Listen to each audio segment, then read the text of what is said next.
네, 청취자 여러분 안녕하십니까? 안녕하세요. 네, 한옥사의 비밀 이제 시작하겠습니다. 목사님 안녕하세요. 안녕하세요. 영우 씨 오래간만이에요. 네, 제가 지금 4주 만에. 예, 4주 만에 우리 만나죠? 예, 저희 만나고요. 그동안 사실 청취자 여러분들께서는 잘 모르셨을 거예요. 왜요? 이 방송 얘기? 예, 저희가 떠났던 얘기를 에피소드를 계속 그냥 그동안 나가고 있었기 때문에 그동안 엑스트라로 그냥 떠났던 걸 들으셨던 거고 저희가 지금 우리 예고해 드렸는데요. 녹음은 지금 4주 만에 처음 하는 겁니다. 다시. 그렇죠. 네네. 잘 지내셨고요, 목사님? 몸은 편하게 잘 지냈는데 마음은 지난주에 사고가 있었잖아요. 우리 아이들, 생태 같은 아이들이 다 세월호 사건 말씀하시는 거죠? 네네. 그 물에 빠졌는데 뭐 때문인지 모르지만 아무튼 구조가 지연이 됐고 말이죠. 그래서 아마 사망자로 발표가 다 나지는 않았어도 아마 사망하지 않았는가 그렇게 생각이 되잖아요. 그래서 좀 답답하고 또 슬프기도 하고 또 한편으로는 분노가 일기도 하고 그런 상태로 지냈는데 지금 그런 상태예요, 사실. 네, 지금 우리 네티즌들도 많이 지금 걱정을 하고 계시고요. 또 거기 학교 직접 보니까 거기에 많은 이들이 이제 응원의 메시지를 꼭 살아서 돌아와라. 니네가 없으면 어떡하냐. 부터 시작을 해가지고 니네들이 그때 하얀 옷 입고 새 옷을 샀는데 너무 이쁘니 다시 돌아오면 내가 그거 사주겠다. 이런 글들 거기 교실마다 유리창마다 다 붙어 있는 걸 제가 봤어요. 네, 그걸 보니까 정말로 이게 안타까운. 그냥 학교 그냥 다니던 우리 학생들이었잖아요. 그렇죠. 그래서 굉장히 남의 일 같지가 않고, 참 가슴이 아픈 얘기입니다. 그런데 이제 어떤 분들이 이런 댓글도 달아주셨네요. 그때 우리가 이제 빠지지 않고 에피소드가 나가니까, 한 주 정도 빠졌어도 괜찮았을 건데, 미국에 계셔서 아마 소식이 업데이트가 늦으셨나 보다. 네, 그런 얘기 하셨는데, 근데 저희가 이제 이게 무슨 예능 프로그램도 아니고요. 네, 저희 생각은 그냥, 목사님도 그렇게 생각하시죠? 굳이 그것 때문에 저희가 방송을 쉬거나 하는 그런 일은 없을 것 같은데요.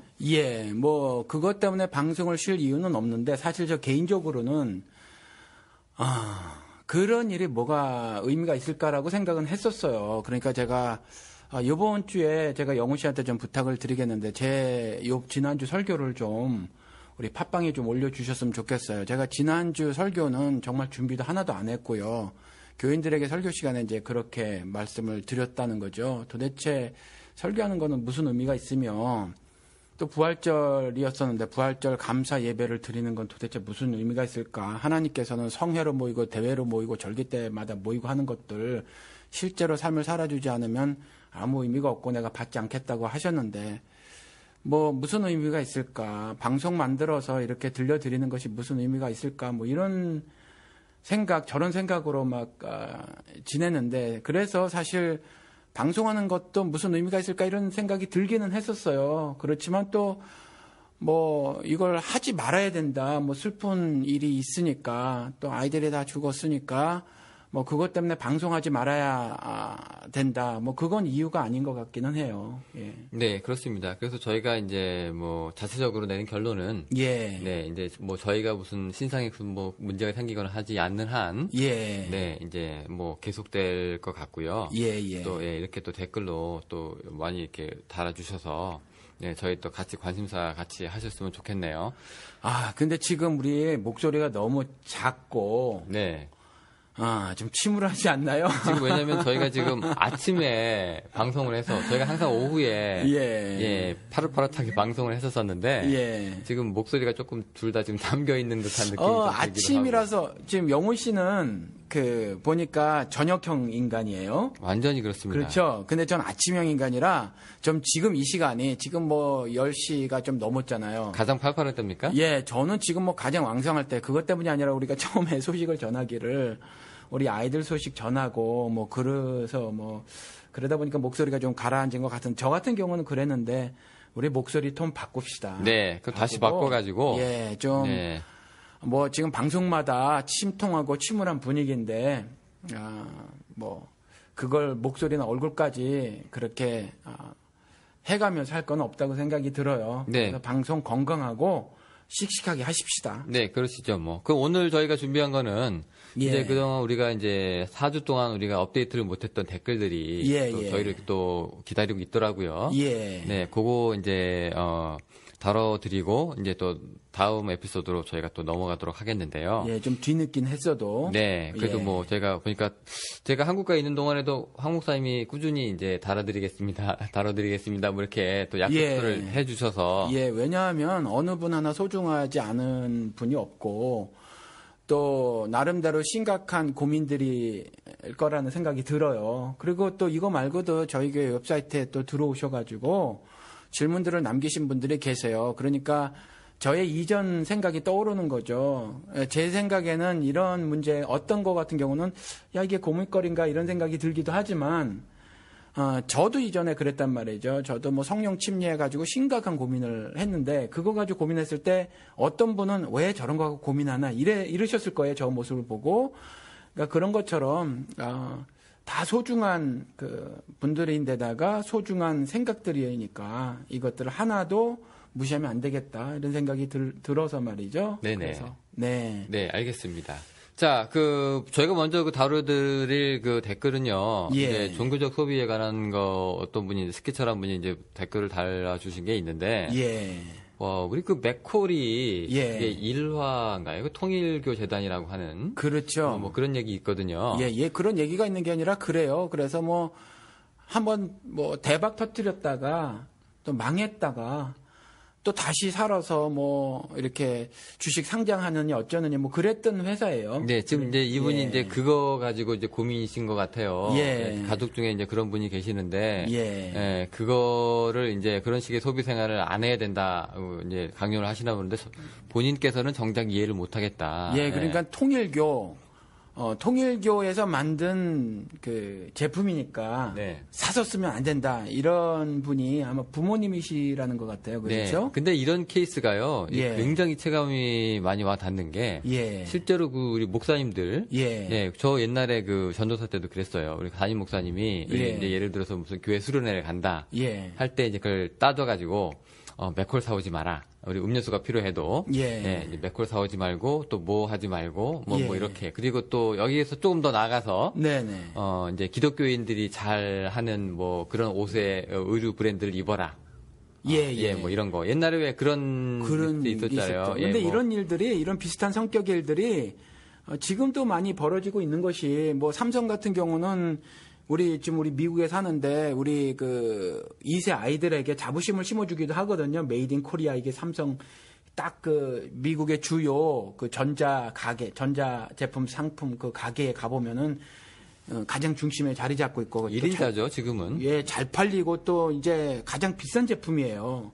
그래서 자부심을 주기도 하는데 또 한쪽으로 슬픈 거는 뭐냐면 뭐 세계 3대 악덕 기업 뭐 이런 거로 또 미국의 무슨 잡지 같은 데에서 선정하기도 하고 막 이래가지고 그렇습니다. 명함이 엇갈리는데 그래서 지금 기독교인들 가운데서도 삼성 제품 불매하자 뭐 이런 사람들이 있어요. 네네. 이분들은 이제 신앙적인 통일교 같은 신앙적인 문제는 아니고 이제 윤리적으로 그래도 그것도 이제 신앙 양심상 그렇죠. 사람들의 그 노동자들에 대한 처우를 그렇게까지 하는 그 회사 그 회사 물건을 사줄 수 없다. 사주면 그 악에 동참하는 거 아니야. 이런 차원으로 해석을 해서 그러시는 것 같아요. 근데 그거를 들으면 저도 옛날에 이제 삼성 핸드폰을 쓴 적이 있긴 하지만 애플사도 만만치 않다고 제가 알고 있거든요. 왜냐하면 이 애플이 미국 내 이 미국 내 이 기업으로서는 모르겠는데 결국 이게 못한 나라에 가서 하청을 주고 그 나라의 값싼 노동력을 이제 착취해가지고 그렇게 하는 거잖아요. 근데 그렇게 따지면은 이 세상에 과연 살만한 그런 정말로 이게 남을 착취하지 않고 줄 월급을 다 주고 그리고 이제 정말로 직원들의 사회복지가 깨끗한 그런 직업 그런 이제 물품들을 사야 되는데 존재하겠냐 말이죠. 그렇죠. 그래서 이 스키처라는 이 그 닉네임을 사용하시는 분도 그 답답함을 토로하셨어요. 이해를 못 하겠다는 거죠. 그걸 통일교만 일화 맥콜만 피하면 되는가? 어디 가게에 가서 물건을 산다 하더라도 뭐 그 가게 주인이 불교도일 수도 있고 또 회사가 종교색이 없다고 하더라도 대주주는 타 종교인일 수도 있지 않는가 이렇게 말씀을 하신단 말이죠. 예, 저도 사실 이런 부분 중에 옛날에 살짝 동참한 적이 있었는데 예. 뭐냐면 스타벅스거든요. 그렇죠. 스타벅스가 그 이스라엘에 예. 이스라엘이 그 아랍에 이제 많이 무기를 퍼붓고 있는데 그렇죠. 폭탄을 그걸 지원해주는 회사죠. 예, 그 지원해주는 회사로 알려져 있어요. 예. 근데 어떻게 보면은 뭐 이스라엘 편이니까 기독교인이 아니냐 뭐 이렇게 생각하시는 분들도 있는데 예. 이제 조금 생각하시는 아니죠. 분들은 기독교인이 아니고 이제 유대교도인데. 근데 그러니까 우리가 커피 한 잔을 사 마실 때마다 그 이스라엘 군인들이 그 이익금을 가지고 이익금의 일부가 글로 가고 전해지고 이스라엘 군인들이 무기를 사서 주변 인근의 시리아라든가 레바논 이런 사람들을 죽이는데 폭탄에 그 돈이 다 들어가고 있다. 폭탄 구매나 뭐 이런 거에 사용이 되어진다. 그러니까 그 스타벅스 커피를 마시면 안 된다. 뭐 이런 것들이 그런 한국에 것도 있었는지 모르지만 여기서는 있었어요. 예, 여기서도 그렇죠? 있었고 예. 저도 그때 한 잠깐 동참을 해가지고 아 그러셨어요? 예, 왜냐하면 이제 그거는 사람이 죽고 사는 문제잖아요. 예. 그래서 그런 부분은 저도 또 이스라엘을 개인적으로 예. 뭐 그렇게 좋아하지 않기 때문에 뭐 에피소드를 했다 우리가 얘기했던 것처럼 예. 그래서 이제 우리가 그냥 남이 돈 벌고 안 벌고 뭐 이런 처우 개선 이런 문제가 아니라 예. 사람이 죽고 사는 문제니까 되도록 내가 내 돈 주고 스타벅스 가는 거는 조금 줄이자. 예. 이런 제가 어차피 커피는 안 마시지만요. 예. 또 그런 것도 좀 있었거든요. 자, 그럼 목사님은 이거 어디까지 이게 가능하신지 아니면 이게 가능이나 한 건지 예. 네, 좀 일단 묻고 싶은데요. 아니 그러니까 이런 부분이 사실은 뭐 이런 거 가지고 왜 고민을 해 이렇게 말씀하시는 분도 계시겠지만 사실은 심각한 고민이 되어지는 거예요. 그래서 여기 우리 방송 중에 몇 번 말한 이 달라스에는 세계에서 규모가 제일 큰 제일 좋은 신학교라는 것이 아니라 규모가 제일 큰 신학교가 있잖아요. 포토스 예. 그 한인 신학생도 굉장히 많고 그런데 네. 그 한인 신학생들 사이에서 작년에 말이죠. 삼성 제품 불매 운동하자 이런 게 있었어요. 작년에. 한인애들 중심으로. 한인의 학생들이. 이유가 뭐예요? 그 이제 제가 그 학생 말을 들었거든요. 그래서 그런 일들이 있습니다라고 이제 저한테 얘기를 해서 그래서 너는 어떻게 할 건데 이제 뭐 어린 학생이었거든요. 너는 어떻게 할 건데 그랬더니 자기도 불매를 하겠대요. 그래서 왜 불매할 건데 그랬더니 답을 제대로 안 해요. 그래서 제가 그렇게 말을 해줬어요. 불매를 하든지 아니면 계속해서 삼성 물건을 사서 쓰든지 성경적 정리가 확실히 돼 있는 상태에서 해라. 그러니까 나는 무엇 때문에 불매를 합니다. 아니면 나는 무엇 때문에 성경에서 이렇게 말하고 있으므로 그래도 계속해서 사용할 겁니다. 라고 내가 정리가 된 다음에 행동에 옮겨라 라고 이렇게 말을 했거든요. 그러니까 신학생들조차도 이것에 대해서 심각하게 생각을 하고 있는 거고 또 현실적인 문제라고 생각을 하고 있는 데다가 사실은 제대로 어찌 보면 성경적 정리를 하고 있지 못하는 것이 아닌가라는 생각이 들더라는 거죠. 그런데 이건 윤리 부분이거든요. 윤리 부분. 근데 어떻게 살아갈 것이냐. 윤리가 한번 말씀드린 것처럼 자기가 가진 윤리대로 말하고 행동하고 살거든요. 그래서 나는 도대체 안 돼. 통일교에 관련된 회사 아니면 통일교에서 직접 운영하는 거죠. 그 일화에서 만든 맥콜거 먹을 수 없어. 그러면 내가 그걸 돈 주고 사 먹으면 통일교를 계속해서 부흥하게 하고 흥성하게 하는 데에 내가 쓴 돈이 사용되어지는 거니까 난 할 수 없어. 이런 거거든요. 우리 미국에서는 교회에서 그렇게 또 많이 말씀을 하시는 분들이 많이 있었어요. 우리 예를 들어서 고속도로 주변에 거지들, 홈리스들이 이제 구걸하잖아요. 근데 그 사람들이 대개가 마약들을 많이 하고 또 알코올 중독자들이 많이 있잖아요. 딱 보면 상태가 보여요. 그죠? 예, 딱 보면 보이죠. 그런데 그 돈 주면 안 된다는 거죠. 돈을 주면은 음식을 사 먹지 않고 저거 갖고 알코올 중독자가 또 술을 사 먹고 또 마약 중독자가 또 그 싸구려 3불 5불짜리 크랙이라고 하는 거 그런 거 마약을 산다. 그러니까 저들에게 절대로 주면 안 된다. 이런 것들이 지금 이런 말들을 기독교인들이 하거든요. 그리고 사실은 그걸 윤리로 받아들여서 대부분 많이 돈들을 안 주는 경우가 훨씬 많은 것 같아요. 그래서 조금 더 우리 일상 삶을 좀 확장해서 살펴보면 지금 이 스키처님이 질문하신 것 같은 경우가 도처에서 이렇게 발견이 돼진단 말이죠. 근데 영우 씨 같은 경우는 저는 이제 제 나름대로 성경적인 어떤 입장을 가지고 있는데 영우 씨 같은 경우는 어떻게 할 것 같아요? 저는 뭐 성경 뭐 굳이 이런 거에 대해서 사람이 옳고 그름을 조금 분별할 줄만 안다면 이 사람이 뭐 불교 신자든 기독교 신자든 성경관이 뭐 정립돼 있건 안 돼 있건 상관없이 그냥 자기 신념대로 하는 게 좋다고 생각을 하는데요. 근데 이제 과연 자기의 신념을 자기가 발휘를 했을 때 그러면 그게 과연 어디까지 뭐 통일교가 굳이 아니면 그 다음에 뭐 통일교가 운영하는 뭐 선문대학교라는 그 또 대학이 있어요. 또 제가 아는 사람이 이제 또 크리스찬인데 선문대학교 이제 교수 초빙을 받고 막 그랬거든요. 근데 고민을 하다가 안 가더라는 거예요. 근데 그게 선문대학에서 가르치는 사람들이 뭐 다 통일교 학생들이 오는지는 잘 모르겠지만 그렇다고 이 사람 자기는 자기의 이제 그 직장이기도 할 그런 곳인데 크리스찬으로서 거기에 대해서 굉장히 바더링이 되는 거죠. 그러니까 바더링이 한국말로 뭐죠? 그게 불편하다는 거예요. 네. 근데 이런 면에서 그러면 이 세상에 그러면 우리가 정말로 완전히 깨끗하고 완전히 정말 순수한 자기 신앙을 지키면서 살아갈 때 최선 아니면 차선 이렇게 이제 할 때 이제 최악을 피해야 되는 것까지가 맞는 건지 아니면 완전한 선이 아니면 아무것도 하지 않아야 될지도 이런 또 고민도 있고 그렇거든요. 성경에서는 사실 이런 부분에 대해서 언급을 하고 있어요. 사실 실질적으로. 그래서 로마서 14장에 가서 보면 그때 그 사실은 관습적으로 그들의 전통대로 뭐 따르면 유대인들이 그 이방 제사 물건, 그 음식 같은 걸 안 먹었어요. 그리고 또 심지어 아직까지 남아있어요. 현대도 남아있는데 그때 유대인들 사이에서 남아있었던 풍습이 뭐냐면 돼지고기 같은 거 안 먹는 거예요.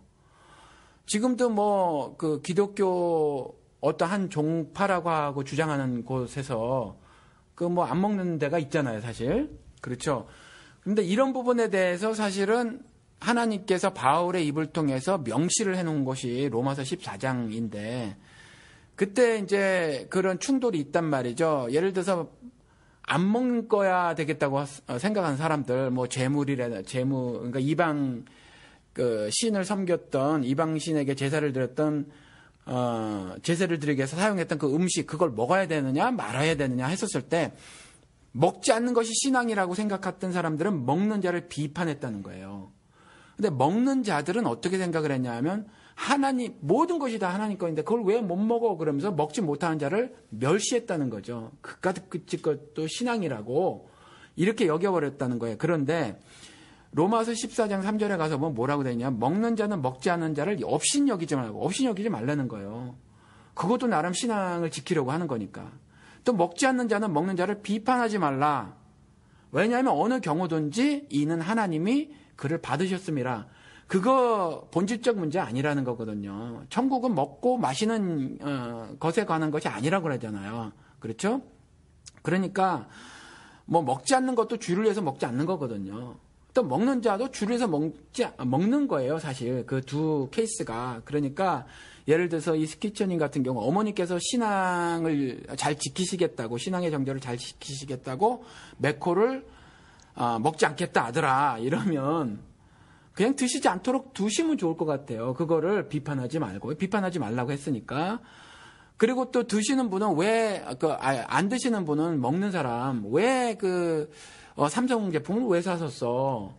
아니면 갭 같은 경우는 파키스탄 이런 데서 만들잖아요. 그 갭 상표 있는 옷 같은 경우. 그런데 우리 방송에서 한번 말씀드렸지만 미국 방송에서 대대적 방송을 했단 말이에요. 그거 불타서 다 죽었거든요. 그때 심지어 제일 어린 아이가 6살인가 그밖에 안 됐어요. 그 갭 옷을 만드는 아이들이.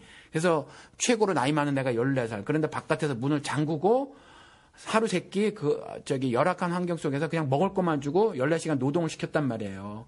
그 옷을 우리가 지금 사 입는 거예요, 미국에서. 그래서 갭 불매운동도 벌이고 그랬는데, 그러니까 그런 걸 사면 안 된다라고 말씀하시는 분가 또 사면 안 된다라고 말하지 말라라는 거예요.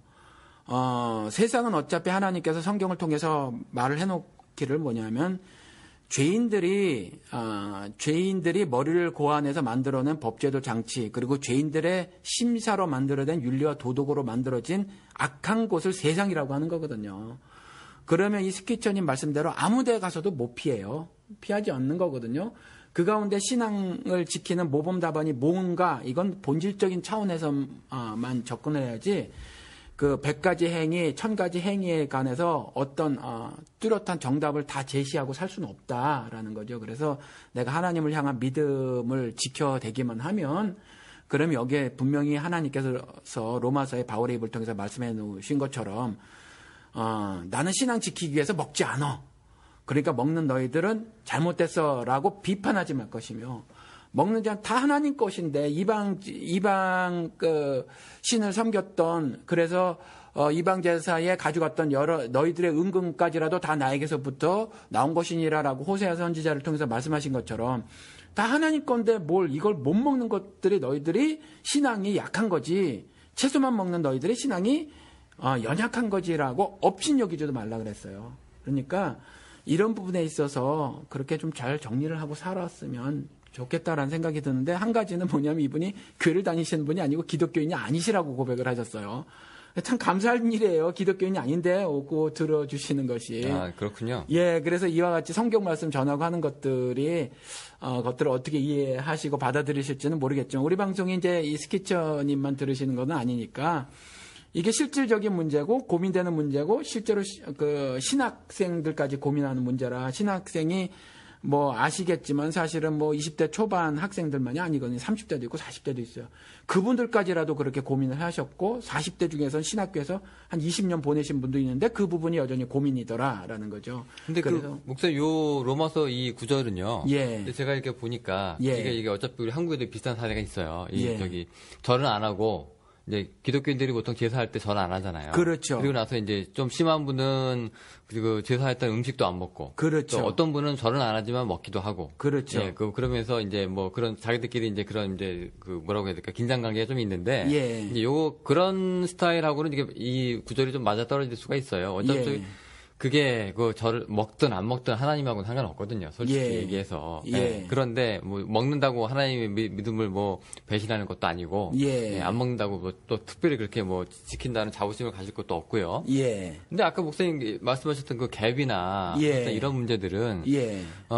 크리스찬이 갖고 있는 그 사회 문제거든요. 그러니까 예. 거기서 그렇게 죽는 거에 애들이 하루 세끼 뭐 밥만 넣어주고서 문 잠고 이게 노동을 착취하고 있는 것이 결코 하나님의 뜻은 아닐진데 예. 소극적인 의미에서 우리가 사람들이 할 수 있는 거는 이제 갭이라고 하는 브랜드의 이제 그 구매를 반대하는 거고 예. 적극적으로 나설 수 있는 기독교인들의 또 움직임은 너희네들 그런 식으로 장사하지 말라 하고 그 기업에 이제 경고를 주거나 하는 그런 것들이잖아요. 예. 그러니까 이렇게 제사 음식 가지고 뭐 먹어도 되고 안 먹어도 되고 하는 문제가 아니라 예. 이거는 당연히 하나님의 뜻이라면 그런 애들을 그렇게 착취해서는 안 되는 걸로 우리가 메시지를 줘야 되는데 예. 그래도 뭐 사셔도 되고 안 사셔도 됩니다라고 예. 하는 것까지는 뭐 브랜드의 선호도의 문제는 뭐 상관이 없겠지만 예. 그 문제는 우리가 좀 좌시해서는 안 되지 않을까 하는 생각도 좀 들어요. 예. 그러니까 지금 이 로마서 14장 3절 말씀대로 이게 사는 게 그 가장 작은 몸짓의 어떤 투쟁이다. 사회를 건강하게 만드는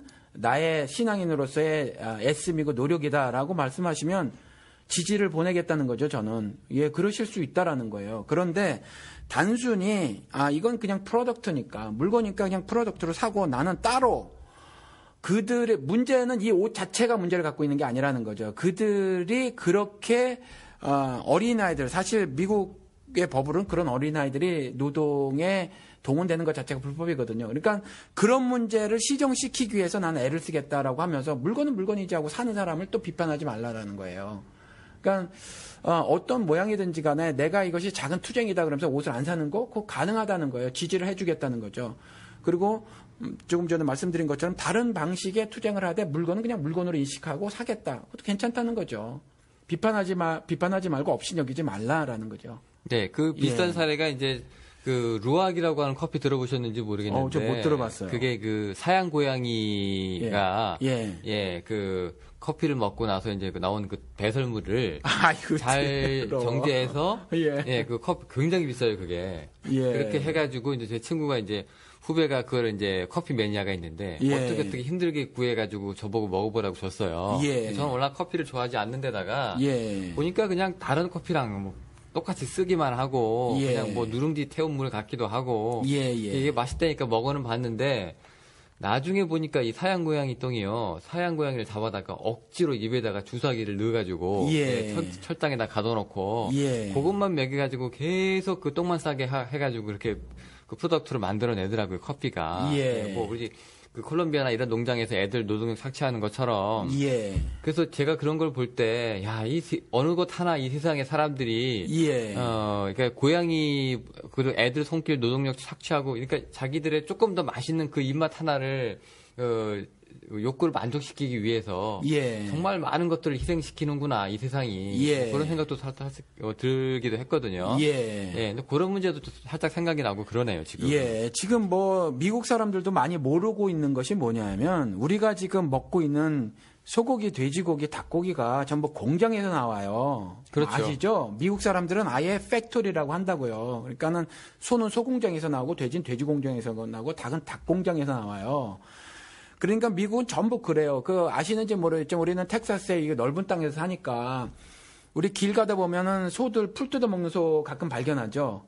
그런데 그게 뭐 여기 부자 동네에 있는 그 마켓에 가보셨는지 모르겠어요. 센츄럴 마켓이라고. 거기 가서 보면 풀 먹은 소는요. 보통 그냥 우리가 먹는 소에 비해서 뭐 5배에서 10배 비싸요. 예를 들어서 초이스 그 스테이크 같은 경우 우리가 보통 뭐 7, 8불 좋은 부위 뭐 가끔 해서 뭐 그렇게 살 수 있잖아요. 그렇죠? 네. 그리고 세일하면 3, 4불이면 살 수 있거든요. 1파운드에. 네. 그렇죠.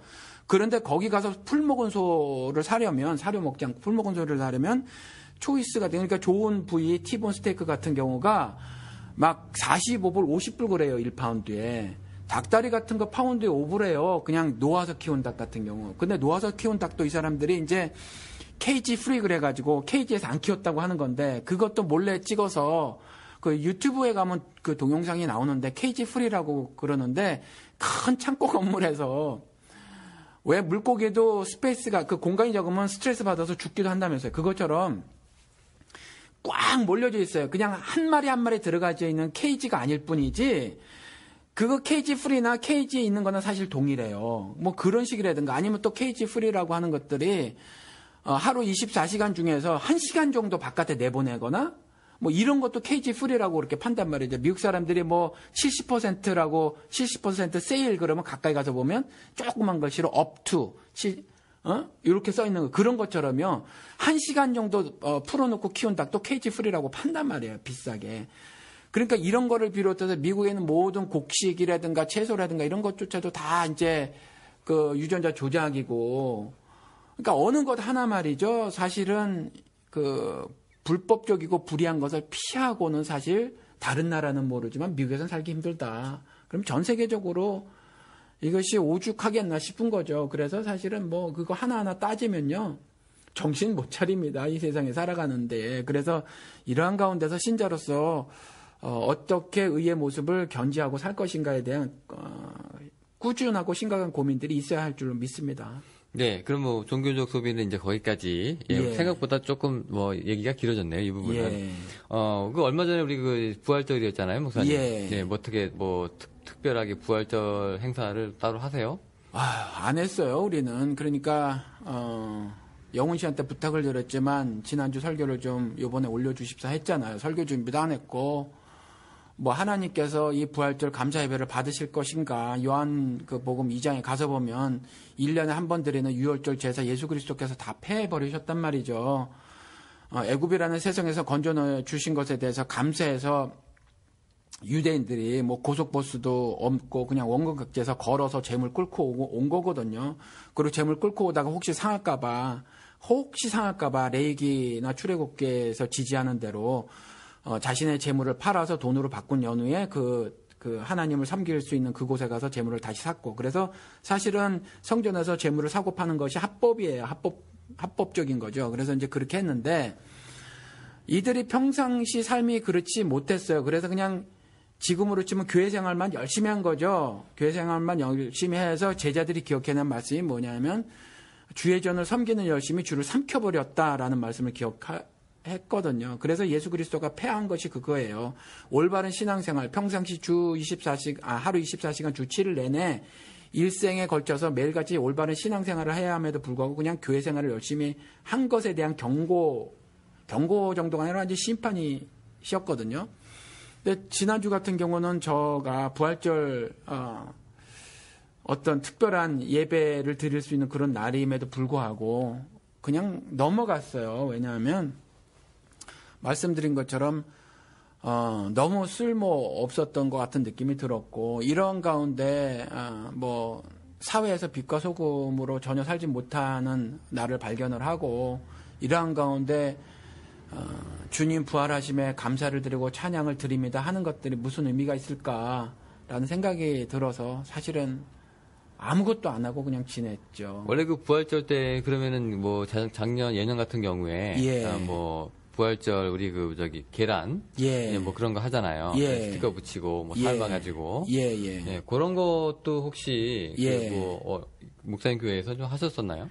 저는 뭐 그런 거 특별히 막지 않아요. 그것에 무슨 그러니까 특별한 영적 의미가 있다고도 생각하지 않는데, 뭐 의미가 그렇게 있는 건 아니지만, 뭐 계란이 부활을 도무지 상징할 수 없어요. 그것도 삶을 계란이. 그렇게 뭐 근데 애들이 그 계란 껍질에다가 뭐 물감 주거나 색연필 주면 그림 그리거든요. 그래서 재미있는 놀이가 되기 때문에 전 특별히 막지 않는데, 이것에 대해서 이제 여호와 증인이라든가 그밖에 기독교계 내에서도 일각에서 뭐 이방신 섬기는 풍습 같은 거, 태양신 섬기는 뭐 그런 풍습인데 뭐 크리스마스 뭐 이거 한다든지 뭐 이스터신 섬기는 뭐 이런 풍습이 기독교계에 들어왔다는 뭐 이런 이야기들을 많이 하잖아요. 근데 저는 이것에 대해서도 사실 크게 문제시하지 않아요.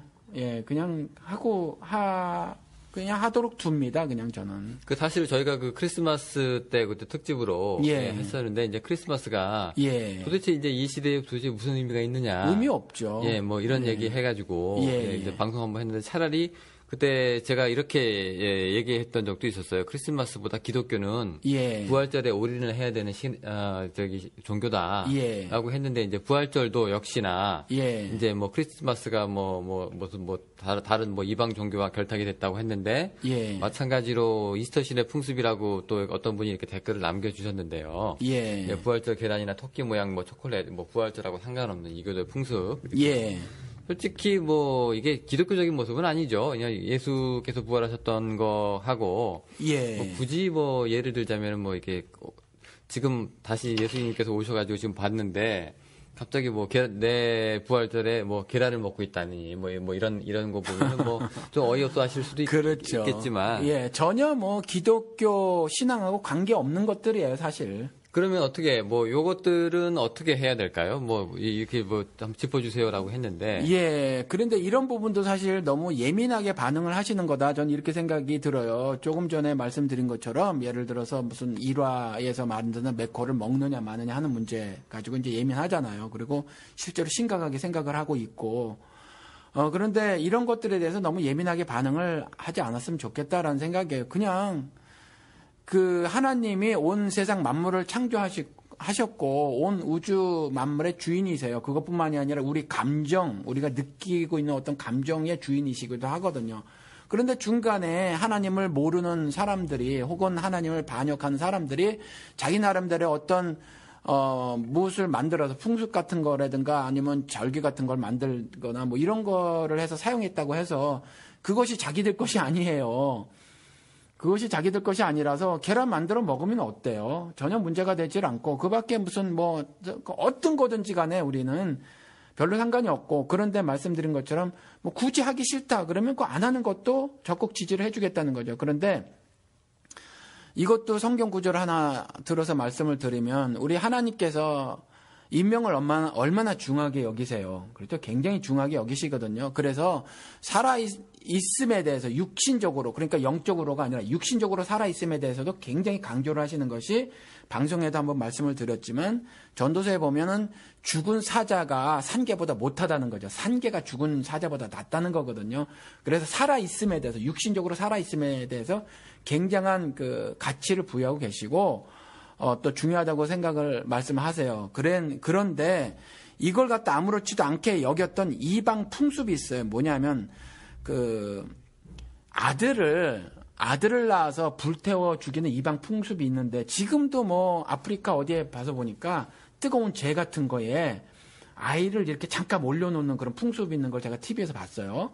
그리고 또 인도 북부에 어디 보니까 뜨거운 물을 막 팔팔 끓지는 않은데 굉장히 뜨거워요. 그러니까 애가 자지러지도록 울던데 뜨거운 물에다 애를 담궜다 빼더라고요. 뭐 이런 거라든가 얼마나 고통스러울 텐데 그런 풍습들이 남아있는 것이 보니까 중군동 전체에 뭐 아프리카까지 해가지고 이렇게 퍼져 있었던 것 같은데 이게 아들을 그 불에 태워 죽이는 제물로 드리는 우리 그 기독교에서는 하나님께서 법으로 제정해 주시기를 짐승을 그렇게 하라고 했는데 그 사람을 그렇게 한 게 있었단 말이에요. 그런데 그걸 갖다가 솔로몬이 받아들였어요. 솔로몬이 받아들이고 또 그런 풍습, 그 아들을 제물로 바치는 풍습을 받아들이면서 솔로몬이 받아들이는 거는 뭐 처첩 다 합쳐가지고 뭐 1000명 정도가 있었다고 하는데 막 음란에 빠지고 막 난리가 났었잖아요.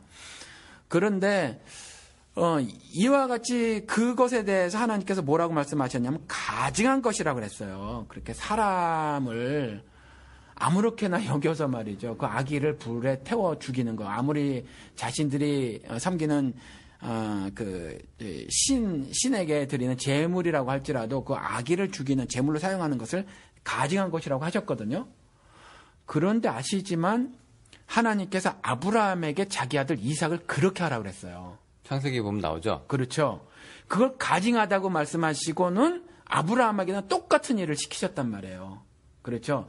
이건 뭐냐 하면 어떤 한 풍습을 그대로 따라하냐 안 하냐의 문제가 아니라 그 어떤 행위를 함에 있어서의 의미가 문제라는 거예요. 의미가. 그러니까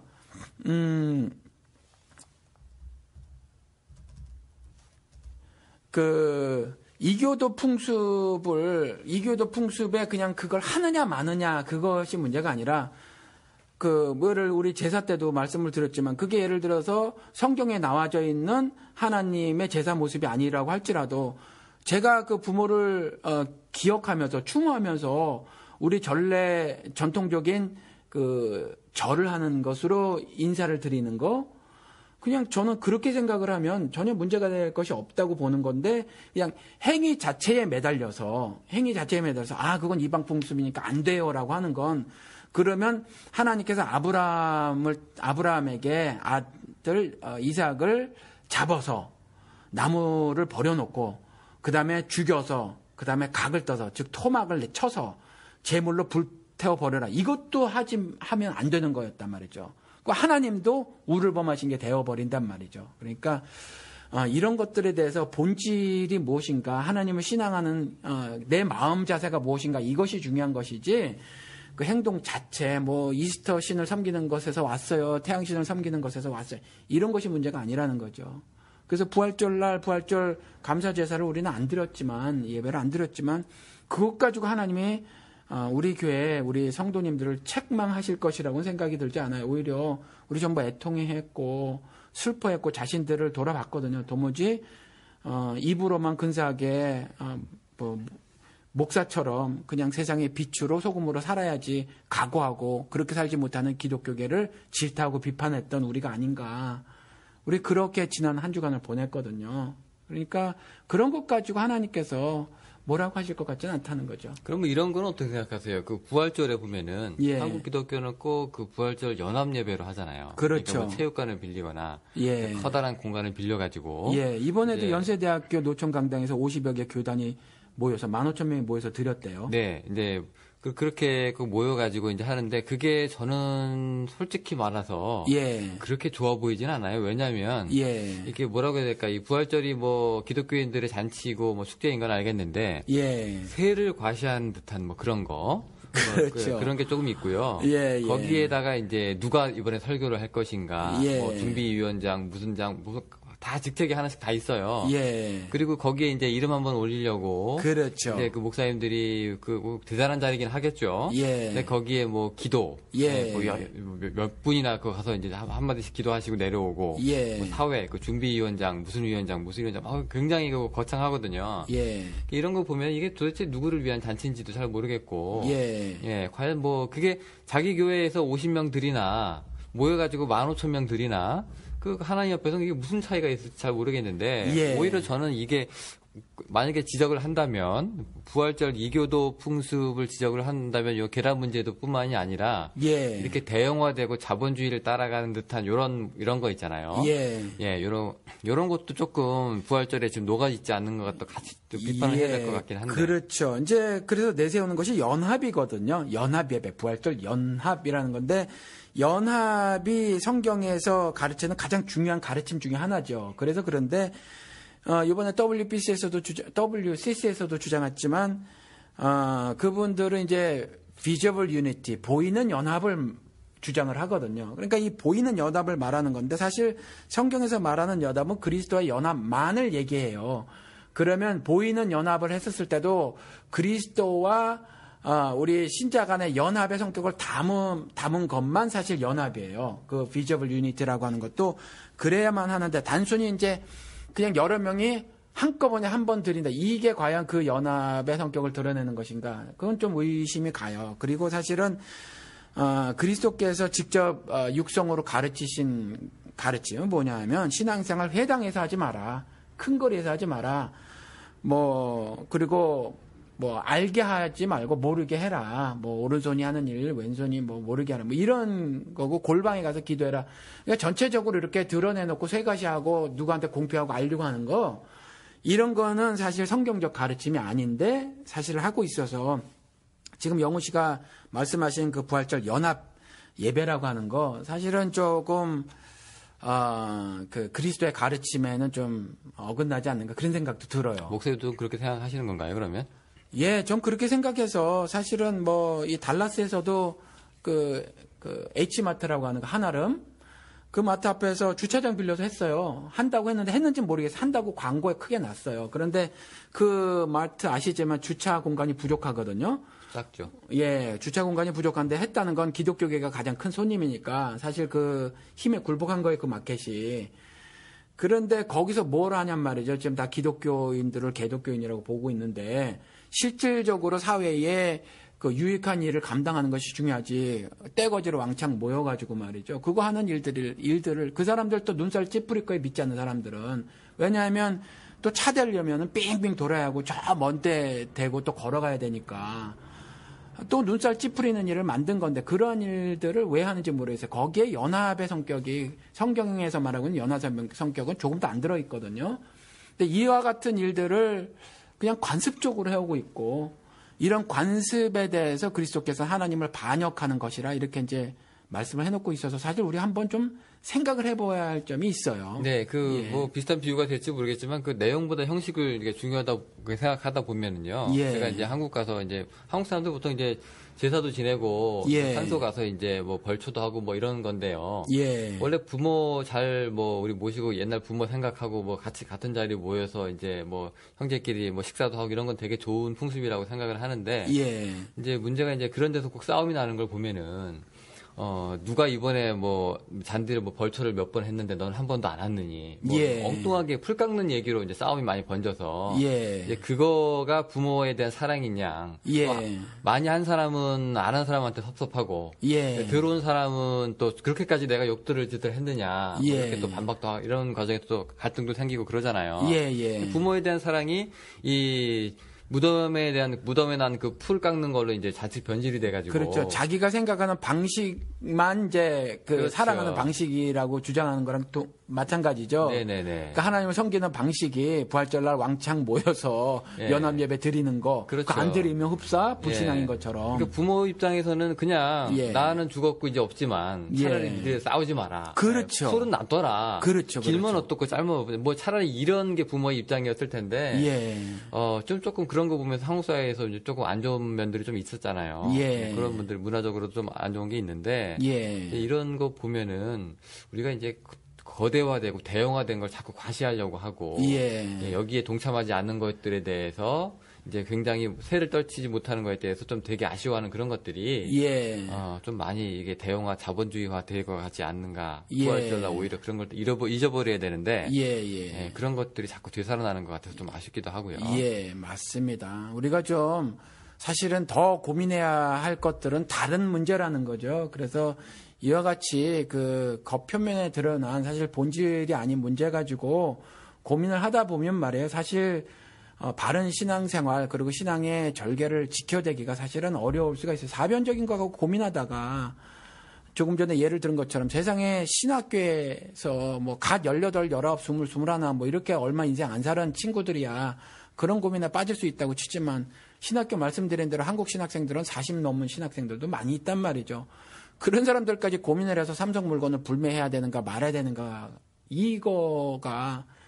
이걸 하고 있는 것 자체가 참 마음이 그게 좋진 않아요. 네. 그리고 또 우리 그 광화문 동상에 그 이순신 장군 동상이 있잖아요. 예. 제가 알기로는 거기 있는 그 이순신 동상 그 거기 이름을 이순신으로 해야 될지 리순신으로 해야 될지에 대해서 두 국문학자가 중마고인데 그것 때문에 완전 관계가 틀어졌다고 하는 그런 얘기도 있거든요. 그러니까 둘 다 자기 주장이 있을 수 있고요. 네, 그렇게 했는데 이제 그렇게 친한 친구들도 자기 학적인 그 프라이드, 자부심을 이제 서로 이제 그게 서로 이제 긴장 관계가 있을 때는 그럴 정도라고 하네요. 근데 과연 그 이순신이 됐든 리순신이 됐든 일본 사람들 보기에 그게 이순신의 우리가 그 장군의 그 업적이 그게 뭐 큰 의미가 있을까? 그렇죠. 그 이름 하나가 지켜진다고 해서 참 사변적인 싸움이 될 수 있다는 생각이 좀 들기도 하고요.